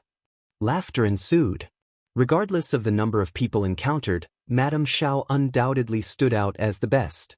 As soon as Xianxia stepped off the wagon, someone took the lead. With Xianxia and a few others exempted, the rest knelt down. Madame Shao, hello madam, thank you madam. Tears welled in the sentimental women's eyes once more. They covered their mouths, choked with emotion. Living a life beyond their wildest dreams, the sight of Qiao filled them with a sense of light and hope. The surge of emotions within their hearts was palpable. If you find any errors, ads pop up, ads redirect, broken links, non-standard content, etc., please let us know reports so we can fix it as soon as possible. Chapter 16:16. Make it clear. Qiao lifted the curtain and spotted the crowd eagerly waiting for her. She pondered what to say upon disembarking, but before she could utter a word, they created a heartfelt scene. Surprised, Qiao urged, "Get up! Get up!" Extending a helping hand, she assisted an elderly lady named Old Lady Zhang, whom she had met in the alley yard the other day. Wuxia and others also aided them to their feet. Moved by the gesture, everyone expressed gratitude to Qiao repeatedly. Laughter and chatter filled the air, creating a lively atmosphere. After a few exchanges, Xianxia stepped forward, saying, "It's too cold outside. The house has already been warmed with a charcoal basin and firebed. Madam, please sit inside and chat." Agreeing, everyone followed Qiao to the main courtyard. Once inside the main room, Qiao found herself alone. The others remained on the porch or in the yard beneath the stairs. Wuxia soon emerged, inviting Xianxia, Wu Guan, Lu Changming, Grandma Zhang, and around 10 others inside. Smiling, she conveyed Madam's message. "It's cold today, so Madam won't come out. She wants you all to know that as long as you're willing, you can stay here. If in the future you wish to move, build a house, or buy land, that's perfectly fine." Interrupting with smiles, the group reassured, No. As long as Madam doesn't drive us away, we'll stay forever. We'll do whatever Madam wants. Yes. Leaving such a good place is unthinkable. Thank you for your kindness, Madam. This is a blessing for us. And more. Wuxia, with a smile, asked for their attention and continued, "Madam's words stand. You can be at ease. However, Madam wants to emphasize that if you plan to stay long-term, treat this place as your home and protect it. Follow the Manor rules, refrain from actions harmful to Madam, and any betrayal or collusion with outsiders won't be taken lightly." The atmosphere tensed momentarily as everyone briskly nodded in agreement. Absolutely. If anyone betrays, we won't let them off. That's right. We owe Madam too much. Following her instructions is the least we can do. Failing even in that would be disgraceful. If there's a traitor, we'll stand against them first. Wuxia smiled. Madam believes in everyone's integrity. She's merely offering a reminder. Keep it in mind and live peacefully here. All right, that's settled. You can all go now. Agreeing, everyone shared their thoughts. Wuxia handed 2 packets of pine nuts to Lu Fu and Qing Lian, asking them to distribute them to the children. The kids happily thanked them, cheering at the treat. Gentle smiles adorned the adults' faces, expressing gratitude before departing one by one. Inside the room, Qiao invited everyone to take a seat and had tea served. After some small talk, she inquired about their stay and reiterated the Manor rules. With Qiao and Shao Yunduan soon departing, uncertainties loomed over those who had accepted their generosity. Addressing potential issues beforehand seemed wiser than dealing with them later.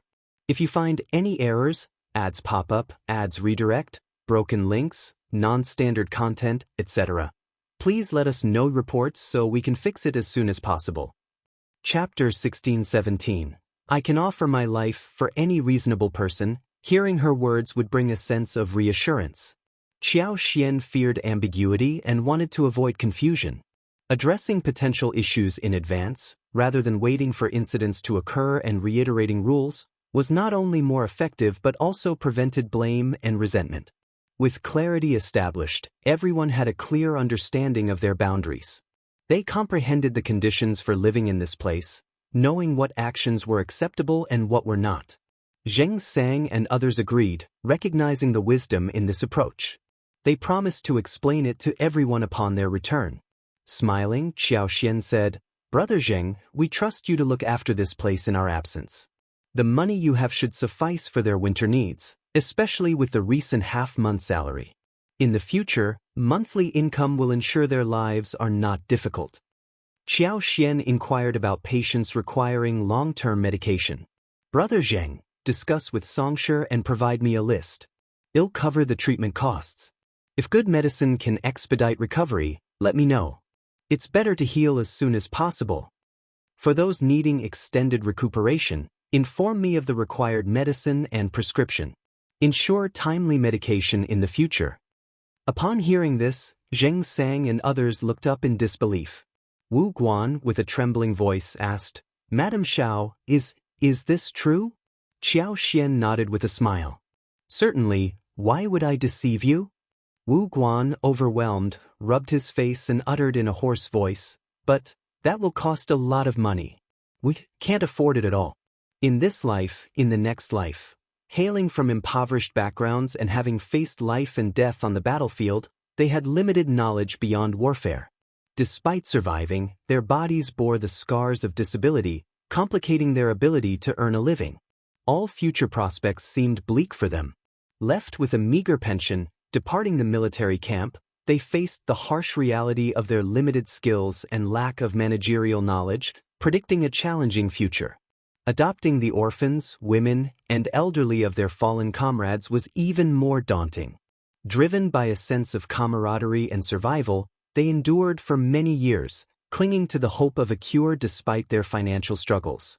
Expressing their desperation, Qiao sighed, "I will cover the expenses, and you don't need to repay me. We've known each other as friends, and it seems like fate. My husband's brother is also in the camp. Consider it a blessing for him. Don't feel burdened, just accept it." Their surprise was evident. Lu Changming inquired cautiously, "But, Madame Shao, a doctor mentioned it would cost hundreds of taels of silver for the cure. Others might need substantial payments." Nervously, Wu Guan and the others turned to Qiao for confirmation. Qiao smiled, reassuring them, "Certainly I can afford hundreds or even thousands of taels." "Really? That's fantastic. Thank you, Madame Shao. Madame Shao is truly a living bodhisattva." Joy enveloped everyone. Xianxia rose and bowed to Qiao, hands folded in front of his chest. "Madam, my life belongs to you and my lord. Whatever you ask of me, I will do. Count us in." Wu Guan and Lu Changming declared without hesitation. "If you find any errors, ads pop up, ads redirect, broken links, non-standard content, etc., please let us know reports so we can fix it as soon as possible." Chapter 16-18, Uninvited Guest. This turn of events caught Qiao off guard, leaving her momentarily speechless. Regaining composure, she raised her hand with a smile. "Brother Zheng, you're too serious. It's our fate, and this is nothing. In the future, just live in peace. If there's a need, don't hesitate." Xianxia nodded. "If you need anything, madam and lord, don't stand on ceremony." "That's right," Wu Guan chimed in. "Whatever it is, we're willing." Qiao chuckled. After discussing some family matters, she dismissed them. Rushing to their families, Xianxia and the others shared the news that Qiao would cover the treatment costs for their ailing comrades. Overjoyed tears flowed, and they hastened to express gratitude to Qiao. Intent on kowtowing, the women were stopped by Wuxia and others. Qiao comforted them, understanding the depth of their emotions. She hoped that in the future, they wouldn't let each other down. Leading Wuxia and others around the village, Qiao was accompanied by Lu Fu, Qing Lian, and the other children, who, emboldened by her gentle demeanor, began chatting around her. Witnessing this, other children joined in, and Xianxia, known for her kindness towards children, took them around before bringing them back for lunch. Enlisting the help of the servants' daughters-in-law, they prepared steaming meat buns, plump and fragrant with the tempting aroma of fresh white flour. The children eagerly awaited, and upon Xiaoxian's cue, they joyfully rushed forward to savor the delicious treat. Xiaoxian instructed the kitchen to prepare a variety of nonchalant, casual, and indifferent dishes, creating a lively atmosphere. Upon discovering the gesture, everyone expressed gratitude and recited Buddhist scriptures, feeling fortunate to have encountered someone as kind as Madame Shao. Xiaoxian happily spent half a day in the farmland before returning to the city. The children enthusiastically ran alongside the wagon until they were far away. Li Xia and the others shared the joy, remarking on the increased number of people in the manor, making it look more like a true manor. Returning home around 4 in the afternoon, Xiaoxian brought fresh radishes, cabbages, eggs, and fish from the village. Planning a delightful dinner, she prepared braised fish, lamb stew with radishes and vinegar cabbage. As thoughts turned to dinner, an unexpected guest arrived, elder Miss Xianxia, whom Xiaoxian hadn't seen in a long time. With a guarded stance, Xiaoxian didn't allow her and her servant into the house. Instead, she invited Xianxia to a private room in a nearby tea house. Despite feeling slighted by Xiaoxian's guarded actions, Xianxia remained composed, concealing any displeasure. Maintaining a sense of superiority, she refrained from arguing with Xiaoxian, think that she is unworthy. If you find any errors, ads pop up, ads redirect, broken links, non-standard content, etc., please let us know reports so we can fix it as soon as possible. Chapter 1619. Interesting. Xianxia couldn't care less about Xiaoxian, but the reality of being outshone by someone she dismissed bothered her. Seeing Xiaoxian almost made her lose composure as a noble lady of the capital. Miss Tian, what brings you here? Xianxia glanced at Xiaoxian before stating, Lord Shao has been assigned to An's province. Madam Qiao, do you comprehend the nature of An's province? Xiaoxian felt a surge of disgust. She never liked Xianxia, and it was challenging to remain calm in the face of a woman who repeatedly coveted her husband. Even if the words sounded ordinary, Xiaoxian couldn't shake the feeling of an underlying meaning. Furthermore, the words were abnormal. With a half-smile, Xiaoxian retorted, Miss Tian, you're not entitled to inquire about this, are you? It's none of your concern. Xianxia, embarrassed and infuriated, sneered, it appears you are ignorant of that place. An's province is infested with bandits. Countless criminals, having committed various crimes, reside in the rugged mountains. They've established themselves as lords of the mountains, becoming a formidable criminal force. Rampant violence, arson, routine for them. They consistently oppose the government. Lord Shao as an official there will achieve nothing. Merely keeping his life is already a feat. Madam Qiao, are you still so confident? Xiaoxian seethed with anger. Xianxia's condescending tone portrayed her as an ignorant fool. Who gave her the right to look down on others like this? Remaining silent, Xiaoxian's apparent restraint fueled Xianxia's pride as she mentioned, the official transfer order hasn't been officially issued yet, providing a chance to alter it. Having uttered her words, Xianxia shot a glance at Xiaoxian. She deliberately left the statement incomplete, hoping Xiaoxian would plead with her. After a moment's contemplation, Xiaoxian inquired, is there any way? She played along. Fu, Xianxia's maid, scoffed. This is no trivial matter. Except for my miss, no one else will assist you. But why should my miss help you? Madam Qiao, do you grasp my point? Xiaoxian responded. Miss Tian, why don't you enlighten me? I don't quite understand your implications. Xiaoxian believed her response was suitably cooperative. Fu cast a contemptuous glance, internally musing, what an idiot. She's utterly clueless. Why would Lord Shao choose such a wife? If you insist, then it'll be straightforward. You're not worthy of Lord Shao. Why not dissolve the marriage directly? Since Lord Shao treats you well and is now facing trouble, you should do something in return, shouldn't you? Otherwise, it would be too selfish. You'd be letting Lord Shao down. Xianxia calmly added, Madam Qiao, An's province isn't fit for humans, and the bandits don't get along with authorities. I doubt you want to go there either. Official status is prestigious, but when weighed against your life, what's more crucial? You may not understand the meaning of going to An's province. If you find any errors, ads pop up, ads redirect, broken links, non-standard content, etc., please let us know reports so we can fix it as soon as possible. Chapter 1620. Im not choosing Xianxia patiently recounted the bandit atrocities in An's province, describing the killings in detail, while Qiao silently listened. However, in truth, Qiao was already well aware of the events Xianxia described. Many of them were not as recent or severe as Xianxia portrayed, some dated back a decade. Yet, Xianxia presented them as recent occurrences. Upon concluding her account, Fu sneered, Madam Qiao, do you grasp the current situation? Only our miss is willing to aid Lord Shao. You don't really have a choice, do you? Qiao cast a glance at her. No need. Fu displayed a smug smile, but Qiao clarified, I'm not making any choice. What do you mean? What do you mean? Qiao regarded them with an odd look. Are you expecting me to make a choice? That's absurd. Why should I make a choice? Fu retorted in frustration, don't you care about Lord Shao's life? He's risking everything. It's not your place to make such statements. Be cautious with your words. I trust my husband's judgment. If he's willing to go to An's province, then he can. Even if there are issues, my husband will handle them. What's the matter with a few bandits? They were only bold because they never encountered my husband.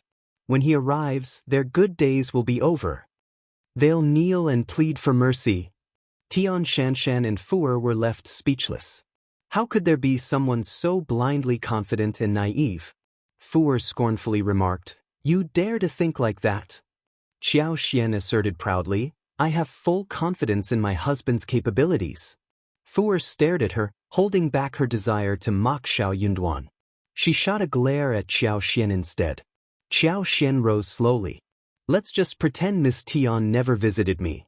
As Qiao left, Xianxia's face turned crimson with embarrassment, anger, and frustration. She's so ignorant and arrogant. Fu scoffed, advising softly, that foolish woman knows nothing. Miss, don't stoop to her level. I think she did it on purpose. She deliberately provoked you to upset you. Xianxia smiled coldly and said slowly, You're correct about one thing. She wants to make me feel uncomfortable, but you're mistaken. She's not foolish. I believe she's clever. Xianxia seemed to have grasped something. A woman like Qiao, who devoted herself entirely to her husband, would easily capture men like Shao Yunduan. She had given it her all. No wonder Lord Shao refused to let her go. However, a woman like her was destined to be shallow. In the future, when Lord Shao's interest waned, he would find her dull, and she would no longer capture his attention. But how much longer would she have to endure? From her persistent infatuation to her inability to break free, she could no longer turn back, nor did she desire to. Unable to convince Qiao, Xianxia decided to approach Shao Yunduan herself. If you find any errors, ads pop up, ads redirect, broken links, non-standard content, etc., please let us know reports so we can fix it as soon as possible. Chapter 1621. As long as cousin becomes the emperor, Shao Yunduan was perplexed. He had no desire to engage with Xianxia.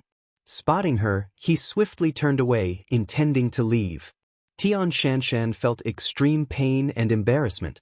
Was she so repulsive in his eyes? He avoided her as if she were a venomous snake or a ferocious beast. Proud and arrogant, she couldn't tolerate such humiliation. Shocked and fueled by her competitive spirit, Xianxia had to intercept Shao Yunduan. Although he was stopped, Shao Yunduan didn't engage in much conversation with Xianxia. His eyes betrayed a clear disgust, nearly causing her to lose her composure. Despite being halted, Shao Yunduan didn't entertain any discussion of his upcoming role as an official in An's province. He didn't need her so-called good intentions, and didn't want to hear them. Shortly after, he decisively left. Xianxia's well-intentioned efforts went to waste. Returning home in anger and humiliation, she harbored intense resentment toward Qiao.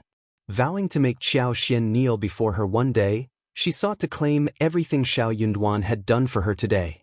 As long as her cousin ascended to the throne, everything would change dramatically. She didn't believe Shao Yunduan would dare to resist. Xianxia's heart burned anew. While Xianxia's actions had no impact on Qiao and Shao Yunduan, the crown prince, hearing about it, grew displeased. He had been anticipating Shao Yunduan to plead for him, but it never happened. He could no longer wait, so he subtly signaled his 2 young officers, who had joined him along with Shao Yunduan, to talk with Shao Yunduan. If Shao Yunduan was in a bad mood, they were to try persuading him. The crown prince aimed to convince Shao Yunduan to yield to his wishes. He also communicated that he had been patiently waiting for Shao Yunduan to acquiesce. However, to the crown prince's surprise, the 2 young officers harbored long-standing animosity toward Shao Yunduan. Fearing that he might plead with the crown prince, they deliberately provoked him. They had no intention of following the crown prince's instructions to make Shao Yunduan give in. The 2 officers went to Shao Yunduan, delivering the opposite message. They mocked and taunted him, attempting to ensure he didn't change his mind. Shao Yunduan observed the theatrical performance put on by the 2 officers. In front of the crown prince, the 2 officers naturally had another pretext. The crown prince, displeased that Shao Yunduan seemed oblivious to his clear intentions despite expressing goodwill, grew frustrated. When he heard that Tian family's elder miss had approached the officers, the crown prince dismissed it without much thought. Could Shao Yunduan have secretly aligned with the 4th brother? Was he colluding with the 4th brother? Furious and disappointed, the crown prince decided to no longer concern himself with the matter. If Shao Yunduan wanted to go to An's province, so be it. The crown prince was determined to see if Shao Yunduan's reputation would be tarnished or if he would even lose his life there. Only then would he gauge Shao Yunduan's true strength. Princess consort, feeling sorry for the crown prince, obediently sided with him. To comfort him, she fabricated negative stories about Shao Yunduan and Qiao. She even mentioned with a smile that young Master Xie had developed a close relationship with her nephew, engaging in discussions about poetry and paintings with a group of scholars in the mountain courtyard. If you find any errors, ads pop up, ads redirect, broken links, non-standard content, etc., please let us know reports so we can fix it as soon as possible. Chapter 1622. There's no one. It was evident that young Master Xie harbored a sincere desire to become an official. This realization brought relief to the crown prince. If he could secure eldest young Master Xie's loyalty, it would be a beneficial acquisition. Crown Prince requested Princess Consort to extend an invitation to Mr. Xie to visit the East Palace as a guest. However, Xie Jingrong declined, vaguely stating that it wasn't the right time yet. Interpreting this as a sign of agreement, the Crown Prince decided to patiently await the opportune moment. Feeling reassured, the Crown Prince looked forward to the upcoming new year. As anticipated by Qiao and Shao Yunduan, no guests or well-wishers visited them this year. Those who had turned snobbish and considered Shao Yunduan unworthy of friendship abstained, and some even reveled in the idea of celebrating the occasion with fireworks. For those who wished to avoid trouble, reaching out to Shao Yunduan could potentially incur the East Palace and 4th Prince's displeasure. Preferring to steer clear of any complications, they chose to sever ties with him altogether. In a light-hearted manner, Qiao teased Shao Yunduan, turning the situation into an amusing interlude for the couple. As the new year approached, Qiao decided to keep a low profile even in purchasing festive items.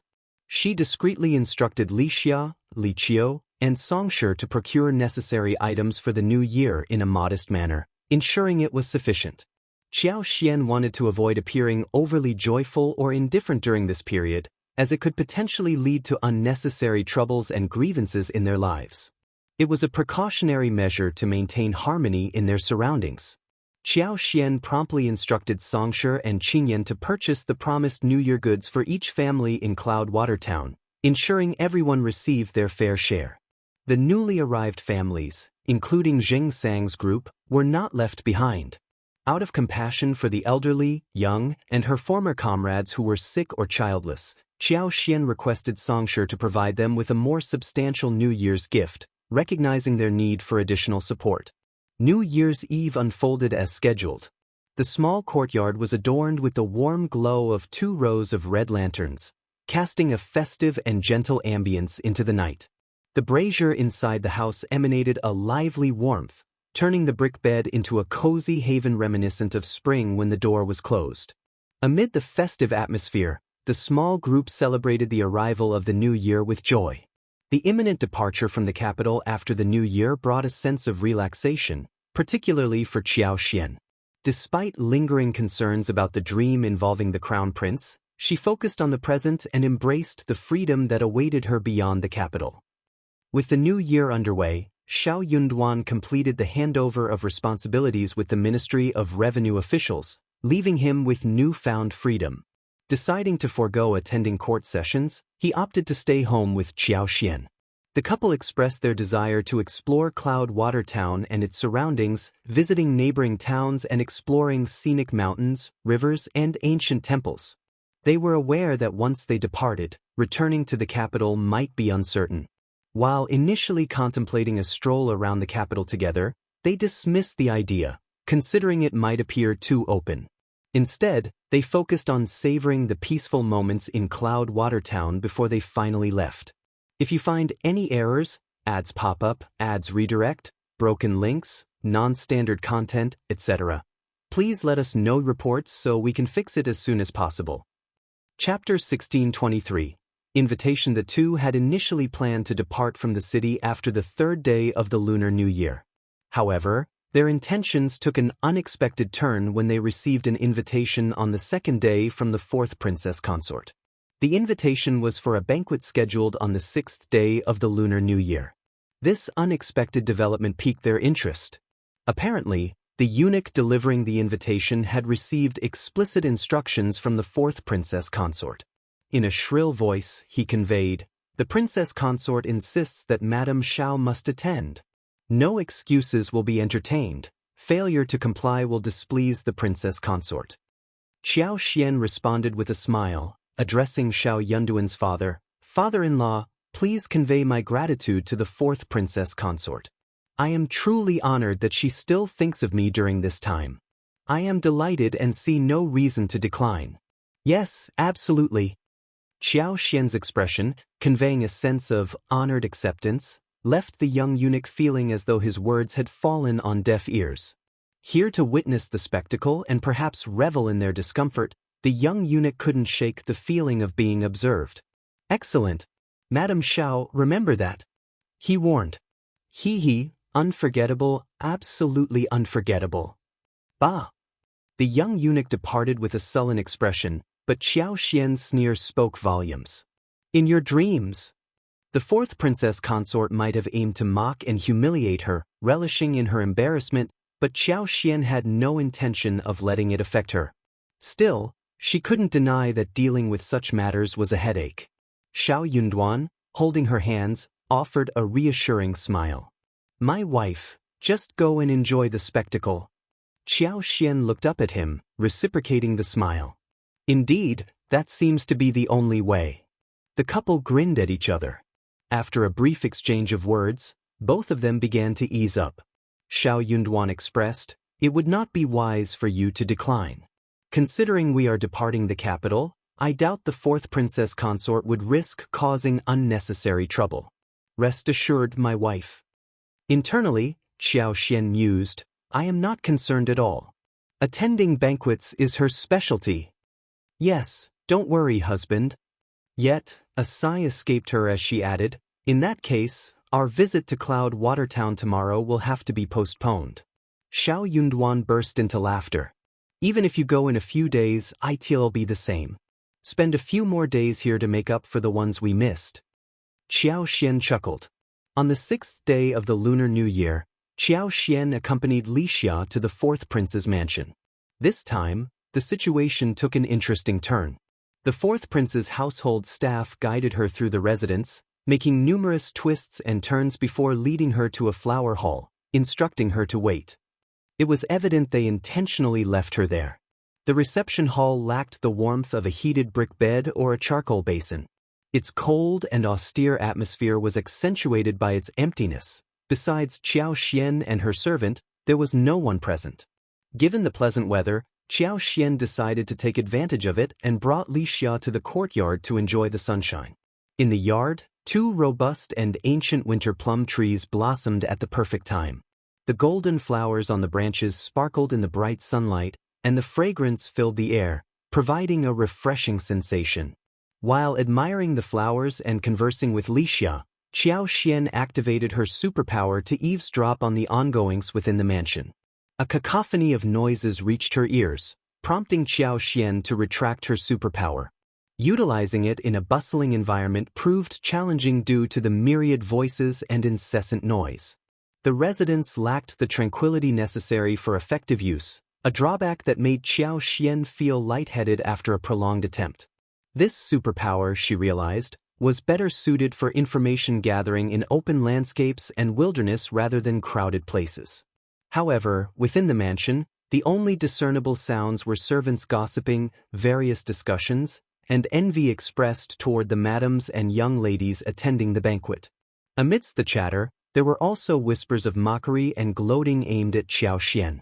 If you find any errors, ads pop up, ads redirect, broken links, non-standard content, etc., please let us know reports so we can fix it as soon as possible. Chapter 1624. The open Gambit. Qiao Xian and her servant engaged in conversation until a maid arrived. Casting a stiff glance at them, she declared, "Madam Shao, please come with me." Returning the look with a smile, Qiao Xian replied, "Then please lead the way." Assuming that decorum would prevail in the 4th prince's mansion, the maid proudly guided them, raising her chin with an air of superiority. Wuxia, feeling indignant, sought solace in her madam's gaze. Qiao Xian, shaking her head with a smile, signaled for Wuxia not to be bothered. Wuxia pursed her lips and lowered her eyes, resigned to the snobbish attitude. Upon arriving at the hall where the guests had congregated, the opulent and spacious room teemed with people. With Qiao Xian and her servant being the last to arrive, the madams and young ladies, engaged in cheerful conversations, collectively turned their attention toward them. A smile adorned their lips, and their eyes sparkled with anticipation, a clear indication that they were eager for a spectacle. Once a figure of envy and glory, Madame Shao now found herself the object of their gloating pleasure. The sudden intrusion of someone who did not originally belong to their social circle, now seizing their coveted position, fueled their delight. In their eyes, it seemed normal for this turn of events. Furthermore, they collectively concluded and sighed. This is the consequence of lacking a foundation. Everything is superficial, and chaos is inevitable. Princess Consort's expression soured the moment she laid eyes on Qiao Xian. Subconsciously clenching her fists, embarrassment painted her face. Why was she here? Princess Consort harbored no desire to see Qiao Xian at all. Observing Princess Consort's reaction, the 4th Princess Consort was taken aback. She had deliberately invited Qiao Xian to surprise Princess Consort, who was known to dislike her. However, Princess Consort's response appeared to be more extreme than expected. Qiao Xian, a perfect match for the Crown Prince's hypocritical and pretentious demeanor, displayed composure, contrasting sharply with Princess Consort's overt displeasure. The revelation hinted at a strained relationship between Shao Yunduan and the East Palace. "Greetings, Crown Princess Consort." "Greetings, Princess Consorts." Qiao Xian approached, bowing respectfully. Despite her tense demeanor, Princess Consort maintained a dignified tone. "No need to stand on ceremony." "Thank you, Princess Consort." A lady in attendance remarked with a half-smile, "Madame Shao, you are so audacious. Princess Consort and the other princes and princesses are here, and Madame Shao arrives late." The other ladies quickly chimed in agreement. "That's right. Her rudeness is unacceptable. Lacking manners is in her nature. You can't expect more. You can't excuse her behavior. She should respect her seniors and adhere to proper etiquette. This is unacceptable. If you are ignorant, it's better to stay home and avoid embarrassing yourself. Heh, she's only here because she won't have another chance in the future. Hee, that's the truth. Princess Consort's displeasure deepened, and she glared disapprovingly at Xiao Xian. Her sense of disgust was palpable. If you find any errors, ads pop up, ads redirect, broken links, non-standard content, etc., please let us know reports so we can fix it as soon as possible. Chapter 1625. Looking for Trouble Ms. Qiao had fallen out of favor with the Crown Prince due to Shao Yunduan's influence, foreclosing any prospects for her in the royal court. In response, she contemplated a vindictive course of action, intending to unveil her true nature. How audacious! Xiao Xian cast a glance at the fourth princess consort, who had been gleefully witnessing the spectacle, letting others mock her. Ladies, don't envy me. The fourth princess consort treats me differently. The servants were leading me to another resting area, causing the delay. Princess consort, please forgive me. The fourth princess consort chuckled. I think I led you the wrong way. My apologies, Madam Shao. Fourth princess consort, your understanding is appreciated. Smiling, the fourth princess consort gestured. Madam Shao, please take a seat. Thank you, fourth princess consort. As Qiao Xian settled into her seat, she overheard a sneer. Even if the servants misdirected you, can't you inquire? The fourth princess consort is hosting a banquet, attended by the princess consort and other royals. Could you not fathom this? Hee, your lack of decorum is truly unbecoming. Hee, you'll be an eyesore in the future. Exactly. Amidst laughter and conversation, the atmosphere grew lively. However, at this juncture, everyone seemed to collectively forget about Qiao Xian, deliberately ignoring her. No one engaged in conversation with her. These were individuals from respected families, adept at subtle forms of cruelty. Rather than resorting to crass insults or attacks, they chose a more refined approach. Their familiarity with each other allowed them to inflict discomfort through complete indifference and disdain. This mental humiliation and subtle torment, though devoid of physical harm, proved potent enough to make one wish to disappear into the ground. Despite Xiao Xian's strong mental fortitude, impatience began to gnaw at her. Stuck in the situation, leaving early wasn't an option, forcing her to endure the discomfort. After some time, the fourth princess consort announced with a smile that the theater was prepared, leading the guests to enjoy the show. Praises for the well-organized spectacle flowed, fostering a sense of anticipation. The fourth princess consort basked in the satisfaction of her guests. Qiao Xian followed the group with Wuxia. While she wasn't particularly fond of watching the show, it was preferable to enduring the incessant chatter. As they moved, someone in the crowd shoved Wuxia from behind. Caught off guard, Wuxia let out a scream as she collided with a young lady in front of her.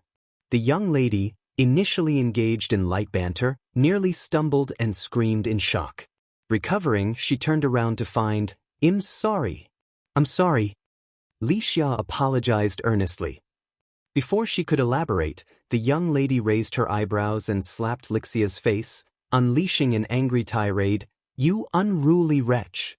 What has your master taught you? The commotion drew the attention of everyone present. Covering her face, Wuxia defended herself. It was unintentional. How dare you? How dare you be so defiant? Qiao Xian took hold of Wuxia and noticed her face reddening. Gently patting her hand, she addressed the enraged lady. Wuxia inadvertently offended you, and you have scolded and struck her. What more do you seek? Being framed, Wuxia knew explaining herself would be futile. Accusations would only escalate, and she opted not to waste her efforts. Hearing Qiao Xian's words, the lady glared, sneering, What's this? Madam Shao, are you implying dissatisfaction? Like mistress, like servant, huh? If you find any errors, ads pop up, ads redirect, broken links, non-standard content, etc., please let us know reports so we can fix it as soon as possible. Chapter 1626. Ridicule. Qiao Xian retorted, Madam Tian, you're correct, I am not convinced. She is my servant, and you have no authority over her. Madam Tian, you're well versed in rules and etiquette, So I must inquire, whose rules are these? Are they yours? You. As the onlookers had anticipated Xiao and her servant facing retribution at the hands of Madame Tian, Xiao, with just a few words, effectively countered the second young Madame Tian. The audience, who had initially doubted Xiao's suitability among them, were now focused on discussions about rules and etiquette. Mocking Xiao seemed to elevate their sense of superiority. Though Xiao directed her words at Madame Tian, some other ladies couldn't help but feel a twinge of annoyance and embarrassment. Recognizing the potential for an escalating confrontation, one individual stepped forward and pulled the second young madam of the Tian family aside, attempting to mediate. Let it go, let it go. The girl acted impulsively. It's all right to teach her a lesson. No need to be so upset. Exactly. Escalating the situation won't help. Why let it go that far? Let's not engage in further argument. To be fair, Madame Shao might have been a bit harsh. The actions and words of the young Madame Tian were likely reflexive. Madame Shao shouldn't have criticized her so vehemently. That's right. Who wouldn't react strongly when startled? If it were Madame Shao, the response might have been even more intense. Madame Shao is known for her sharp tongue. This is quite evident. It's clear your servant made a mistake. Instead of offering an apology, you seem to be shifting blame onto others. Shouldn't Madame Shao be the one apologizing? Sigh, she won't care about that. Hee. Wuxia was both angry and anxious, tears welling up as she looked at Qiao with concern. Madame was defending her, which warmed her heart. However, she hadn't expected the situation to unfold like this. The matter clearly had nothing to do with Madame. She had been targeted in a scheme. Yet, these people were distorting the truth and acting self-righteous. If Wuxia didn't know her master's character so well, she would rather apologize herself than witness her madam endure such injustices. Qiao, however, wasn't about to let Wuxia shoulder the blame. She sneered, I'm not as adept at playing the blame game as many people here. I don't know if you're scared or not, but let me ask you this.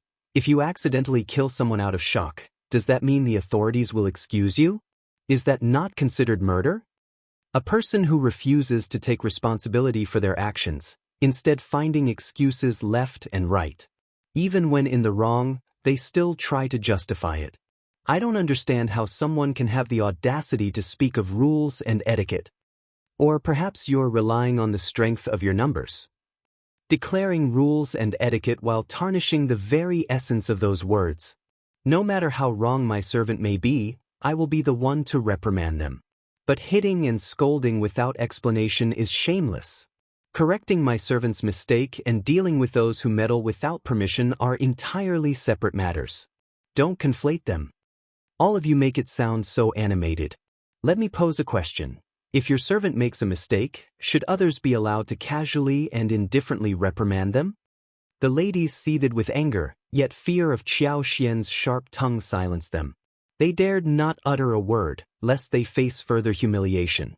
If you find any errors, ads pop up, ads redirect, broken links, non-standard content, etc., please let us know reports so we can fix it as soon as possible. Chapter 1627. Revenge. The second young Madame Tian had been enjoying the support from those defending her, feeling a sense of pride. However, Qiao's cutting remarks infuriated her to the point of outburst. Who do you think you are? If you can't teach me, I'll be the one teaching you, given how highly you think of yourself. You're becoming increasingly audacious. Qiao looked at her and remarked, Second young Madame Tian, your manners and etiquette are truly admirable. I'm truly impressed. You. Forget it, forget it. Someone quickly intervened, pulling second young Madame Tian aside and offering soft advice. Why stoop to the level of someone like her? Let it go, you're magnanimous. Don't say too much. Just then, Princess Consort and Fourth Princess Consort sent someone to inquire about the situation. Attempting to downplay the matter, everyone put on smiles, eager to avoid further complications. Most importantly, they were well aware that they were in the wrong. Being unreasonable was one thing, but challenging Qiao was another matter entirely. They knew they couldn't win. The embarrassment was palpable.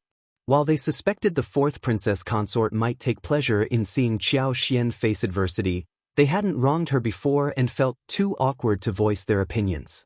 The person seeking information wisely chose not to delve into the matter. It was the first month of the lunar calendar, a time for harmony and auspicious celebrations.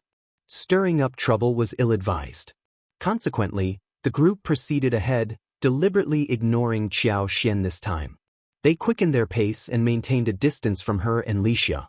Wuxia, seething with anger, whispered to Qiao Xian, "Madam, these people are intolerable. Despite their claims of having manners, is this how they treat others?" Qiao Xian smiled and shared with Wuxia, "They treat people differently from us. We value treating people well, but they prioritize wielding power." Wuxia was taken aback, covering her mouth as she chuckled. Qiao Xian joined in the laughter. The silly girl had a generous heart, and that pleased Qiao Xian. "Is your face okay?" Wuxia shook her head hastily. "I'm fine. It's my fault for involving you, don't be silly. It's not about you. What happens to me has nothing to do with you. Don't be upset. These people will face consequences."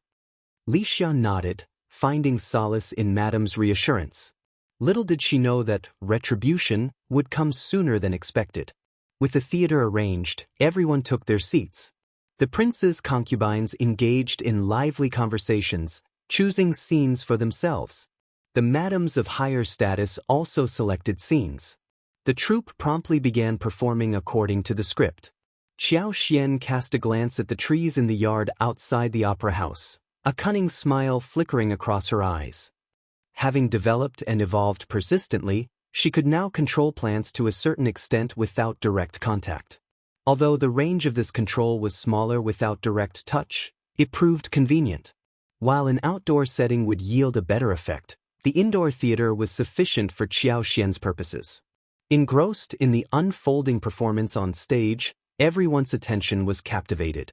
Even the maidservants and older women standing behind, at the sides, and along the corridor outside craned their necks to catch a glimpse of the stage. Unbeknownst to anyone, the previously bare and gray branches of a crabapple tree in the West Mansion courtyard, with a diameter exceeding 20 centimeters, were gradually sprouting visible buds. These buds expanded, transformed into delicate pink blossoms, and slowly opened, revealing their vibrant hues, one by one. If you find any errors, ads pop up, ads redirect, broken links, non-standard content, etc., please let us know reports so we can fix it as soon as possible. Chapter 1628, Blossom. The entire transformation took less than 3 minutes. The once gray and barren crabapple tree now burst into a profusion of flowers. Pink blossoms densely adorned the branches, creating a breathtaking spectacle. The trees were now adorned with flowers, creating a vision of clouds. From a distance, it resembled a pink cloud gently swaying in the breeze under the bright sunlight, a truly beautiful sight. Once everything was accomplished, Qiao Xian retracted her power. Shortly after, exclamations filled the air. "It's blooming! Look, it's blooming! What? Can you believe it? The crabapple tree, it's blooming! Ah! Heavens, am I hallucinating? It was completely bare just a moment ago. I didn't imagine it. How is this possible? It's so peculiar. Heavenly Bodhisattva." The maidservants on the corridor were utterly astonished, their worldviews on the verge of shattering.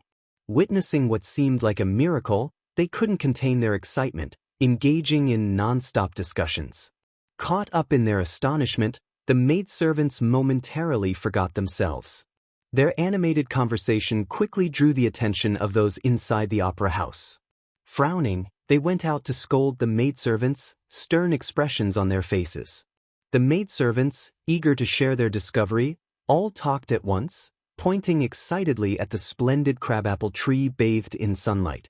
Witnessing the transformation, the maids and other servants couldn't help but widen their eyes and exclaim, "Ah!" Some of the elder ones even doubted their eyesight due to age and hastily rubbed their eyes, peering closely to ensure they weren't seeing things. The esteemed Auntie Tang stammered, "When did these flowers bloom? Why wasn't it reported earlier?" All the maidservants burst into laughter. You've got it wrong. The flowers just bloomed. We just noticed. That can't be possible. It's true, Auntie Tang. When the masters entered the opera house, there was nothing there. There's no reason for all of us to see and remember wrongly. What? Auntie Tang sought repeated confirmations. Eventually, she sighed, exchanging bewildered glances with the others. While it might be conceivable for one person to misperceive, or even 2 or 3 to overlook something, it defied belief that a group of 20 to 30 people could collectively misjudge and misremember such a sight.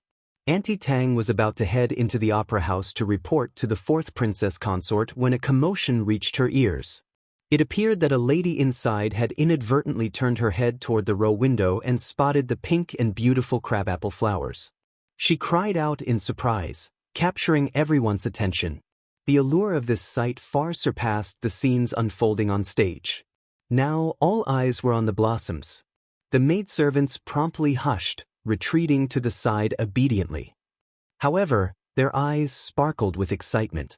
They had never witnessed or even heard of such an extraordinary phenomenon. Sharing this story with their companions, especially those in other residences, might be met with disbelief. Princess Consort, 4th Princess Consort, and the others approached, gazing up at the pink and plump flowers on the trees. Exclamations of awe escaped their lips. A lady broke into a smile, declaring, "This is a joyous occasion, a joyous occasion. It's a tremendous auspicious sign. It signifies that the 4th prince's residence is rich in vital energy and blessed by the heavens." All the madams and young ladies beamed, joining in the sentiment. Absolutely, the crabapple tree is a symbol of wealth, auspiciousness, and prosperity. At this moment, while flowers elsewhere remain unopened, the 4th prince's residence is already in full bloom. Truly remarkable. If you find any errors, ads pop up, ads redirect, broken links, non-standard content, etc., please let us know reports so we can fix it as soon as possible. Chapter 1629. A Fortune. These flowers, grass, and trees hold spiritual significance. Look at the vitality of these begonia flowers. The 4th prince's residence is sure to be blessed this year. It's an auspicious sign. Yes. The sentiments of everyone resonated with the 4th princess consort, filling her with joy. In contrast, the princess consort's face contorted with anger and disbelief as she glared at the blooming flowers. Good omen? Good luck? Spiritual presence in flowers and trees? Omens? The prince was born into the prosperous Tian family, and their wealth was already substantial. What more auspicious signs did the 4th prince desire? What additional good luck did he seek? Were they insinuating rebellion? But why, of all places, did such a favorable event occur in the 4th prince's residence? Even if the flowers and trees possessed life, the spiritual essence should reside in the crown prince's abode. The flattering and laughter from the ladies felt like sharp needles, each word piercing Princess Consort's heart. She could ignore other matters. They were inconsequential. However, she would not tolerate anything that cast doubt on the crown prince's position. Unable to endure it any longer, Princess Consort spoke calmly. "It's bitterly cold, so why is the crabapple tree suddenly blooming? Moreover, it would be understandable if just 1 or 2 branches were in bloom, but the entire tree covered in flowers is certainly not normal. Besides, I distinctly recall that the crabapple tree showed no signs of blooming when we passed by earlier. In such a short time, how could it? It's truly peculiar." A hush fell over the crowd, the smiles fading from their faces. Most had come to realize the inappropriateness of praising the 4th prince's mansion in front of the princess consort. A sense of unease spread among the assembly. The madams and young madams of the Tian family, who had been the most fervent in their praise, now felt a heightened sense of discomfort. Guiltily, they lowered their heads and averted their eyes. The 4th princess consort's smile froze in response. Princess consort, on the other hand, felt a surge of satisfaction. She smiled and quipped to the 4th princess consort, "Have you orchestrated something to bring such joy to everyone?" Internally seething, the 4th princess consort had no intention of mocking anyone, especially not the princess consort. How would I know? The crabapple tree clearly bloomed. I find it quite beautiful. There's nothing strange about it. The world is filled with all sorts of peculiarities. What's the harm if a tree decides to bloom? I find the madam's reasoning quite plausible. This area likely boasts favorable terrain with abundant energy veins. The recent sunny weather and warmth have prompted the blooming, haven't they? She was not afraid of princess consort like others might be. It was a propitious omen, and she saw no reason to downplay it. Envy flashed in princess consort's eyes at the auspicious sign bestowed upon the fourth prince's mansion. However, her envy meant little. While simmering with fury internally, princess consort managed to maintain a composed demeanor. She smiled and remarked, "Fourth sister-in-law, your explanation seems rather baseless. If this location truly enjoys favorable conditions and warmth, there should be more than one crabapple tree here. Why is this the sole blooming tree? It doesn't add up." Furthermore, as we passed by earlier, this crabapple tree was still barren. Not a single flower bud was visible. The sudden burst of blossoms doesn't make sense. In my opinion, this is highly unorthodox. A momentary unease settled over the crowd, their expressions subtly shifting. Deep down, they found themselves increasingly aligned with princess consort's perspective. Indeed, this whole thing appeared highly weird. If you find any errors, ads pop up, ads redirect, broken links, non-standard content, etc., please let us know reports so we can fix it as soon as possible. Chapter 1630. Too strange. The fourth princess consort erupted in anger and retorted with a change in expression. "Sister-in-law, what do you mean? It's the first month of the lunar calendar. Who are you cursing?" Seeing the fourth princess consort lose her composure, princess consort felt a surge of satisfaction. She spoke in a calm and sincere tone. "Fourth sister-in-law, I'm not cursing anyone. I'm merely offering a friendly reminder. As the saying goes, truth is often unwelcome, but you shouldn't turn a blind eye to it. This matter seems to be filled with heresy, unorthodox practices, and an air of malignancy. Fourth sister-in-law, why not consult with fourth brother and invite a Daoist master to perform a purification ceremony?" "You!" The fourth princess consort seethed. She sneered and declared, "It seems you're intentionally causing trouble during the first month of the lunar year. I find these flowers quite splendid. I'll keep and admire them. There's no heresy, unorthodoxy, or malignancy. Our prince is the scion of a dragon. Such things are unfounded. Sister-in-law, you're overthinking." Princess consort snorted. "I'm just offering advice. If you don't value it, then so be it." The fourth princess consort grinned meaningfully. "Enough with the flowers. Why don't we return and continue enjoying the performance?" After the uproar, who would still be in the mood for the show? However, the banquet couldn't simply end there, so they all forced smiles and agreed. Princess consort nodded with a forced smile. "In that case, please proceed. Sister-in-law, please go ahead." The fourth princess consort smiled and turned to instruct the chief palace maid beside her. "Saiju, have some people cut a few of these crabapple flowers and send them to the opera house." "Yes, princess consort." The fourth princess consort shot a provocative look at princess consort, clearly gearing up for a confrontation. Princess consort displayed a hint of anger while suppressing her frustration. Observing the second lady of the Tian family, Qiao activated her power. A sturdy tree root suddenly emerged from the ground, discreetly nudging the second young Madame Tian under her shoes. Unnoticed by the crowd, the subtle intervention with the tree root went unseen, concealed beneath the long skirts of the attendees. To onlookers, it appeared that the second young Madame Tian was walking gracefully, likely tripping over the hem of her dress, causing her to scream and lurch forward. The maidservant accompanying her failed to restrain her, and the sudden pounce caught the two young madams off guard.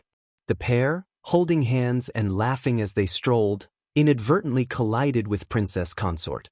Reacting instinctively, someone took a step back, but the momentum of the collision caused the two young madams to tumble onto princess consort. In the ensuing chaos, Auntie Fu and she, attempting to assist princess consort, ended up bumping into each other, failing to prevent the fall. The unfortunate outcome saw Princess Consort on the ground, a sharp pain in her palm, and a broken jade pendant that had adorned her waist. The commotion drew immediate concern from those nearby. Princess Consort, are you all right? Princess Consort. Wincing from the pain in her palm, Princess Consort concealed the bleeding wound, determined not to reveal her vulnerability. She accepted the help offered to her, all the while hiding the stained and broken aspects of her previously immaculate appearance.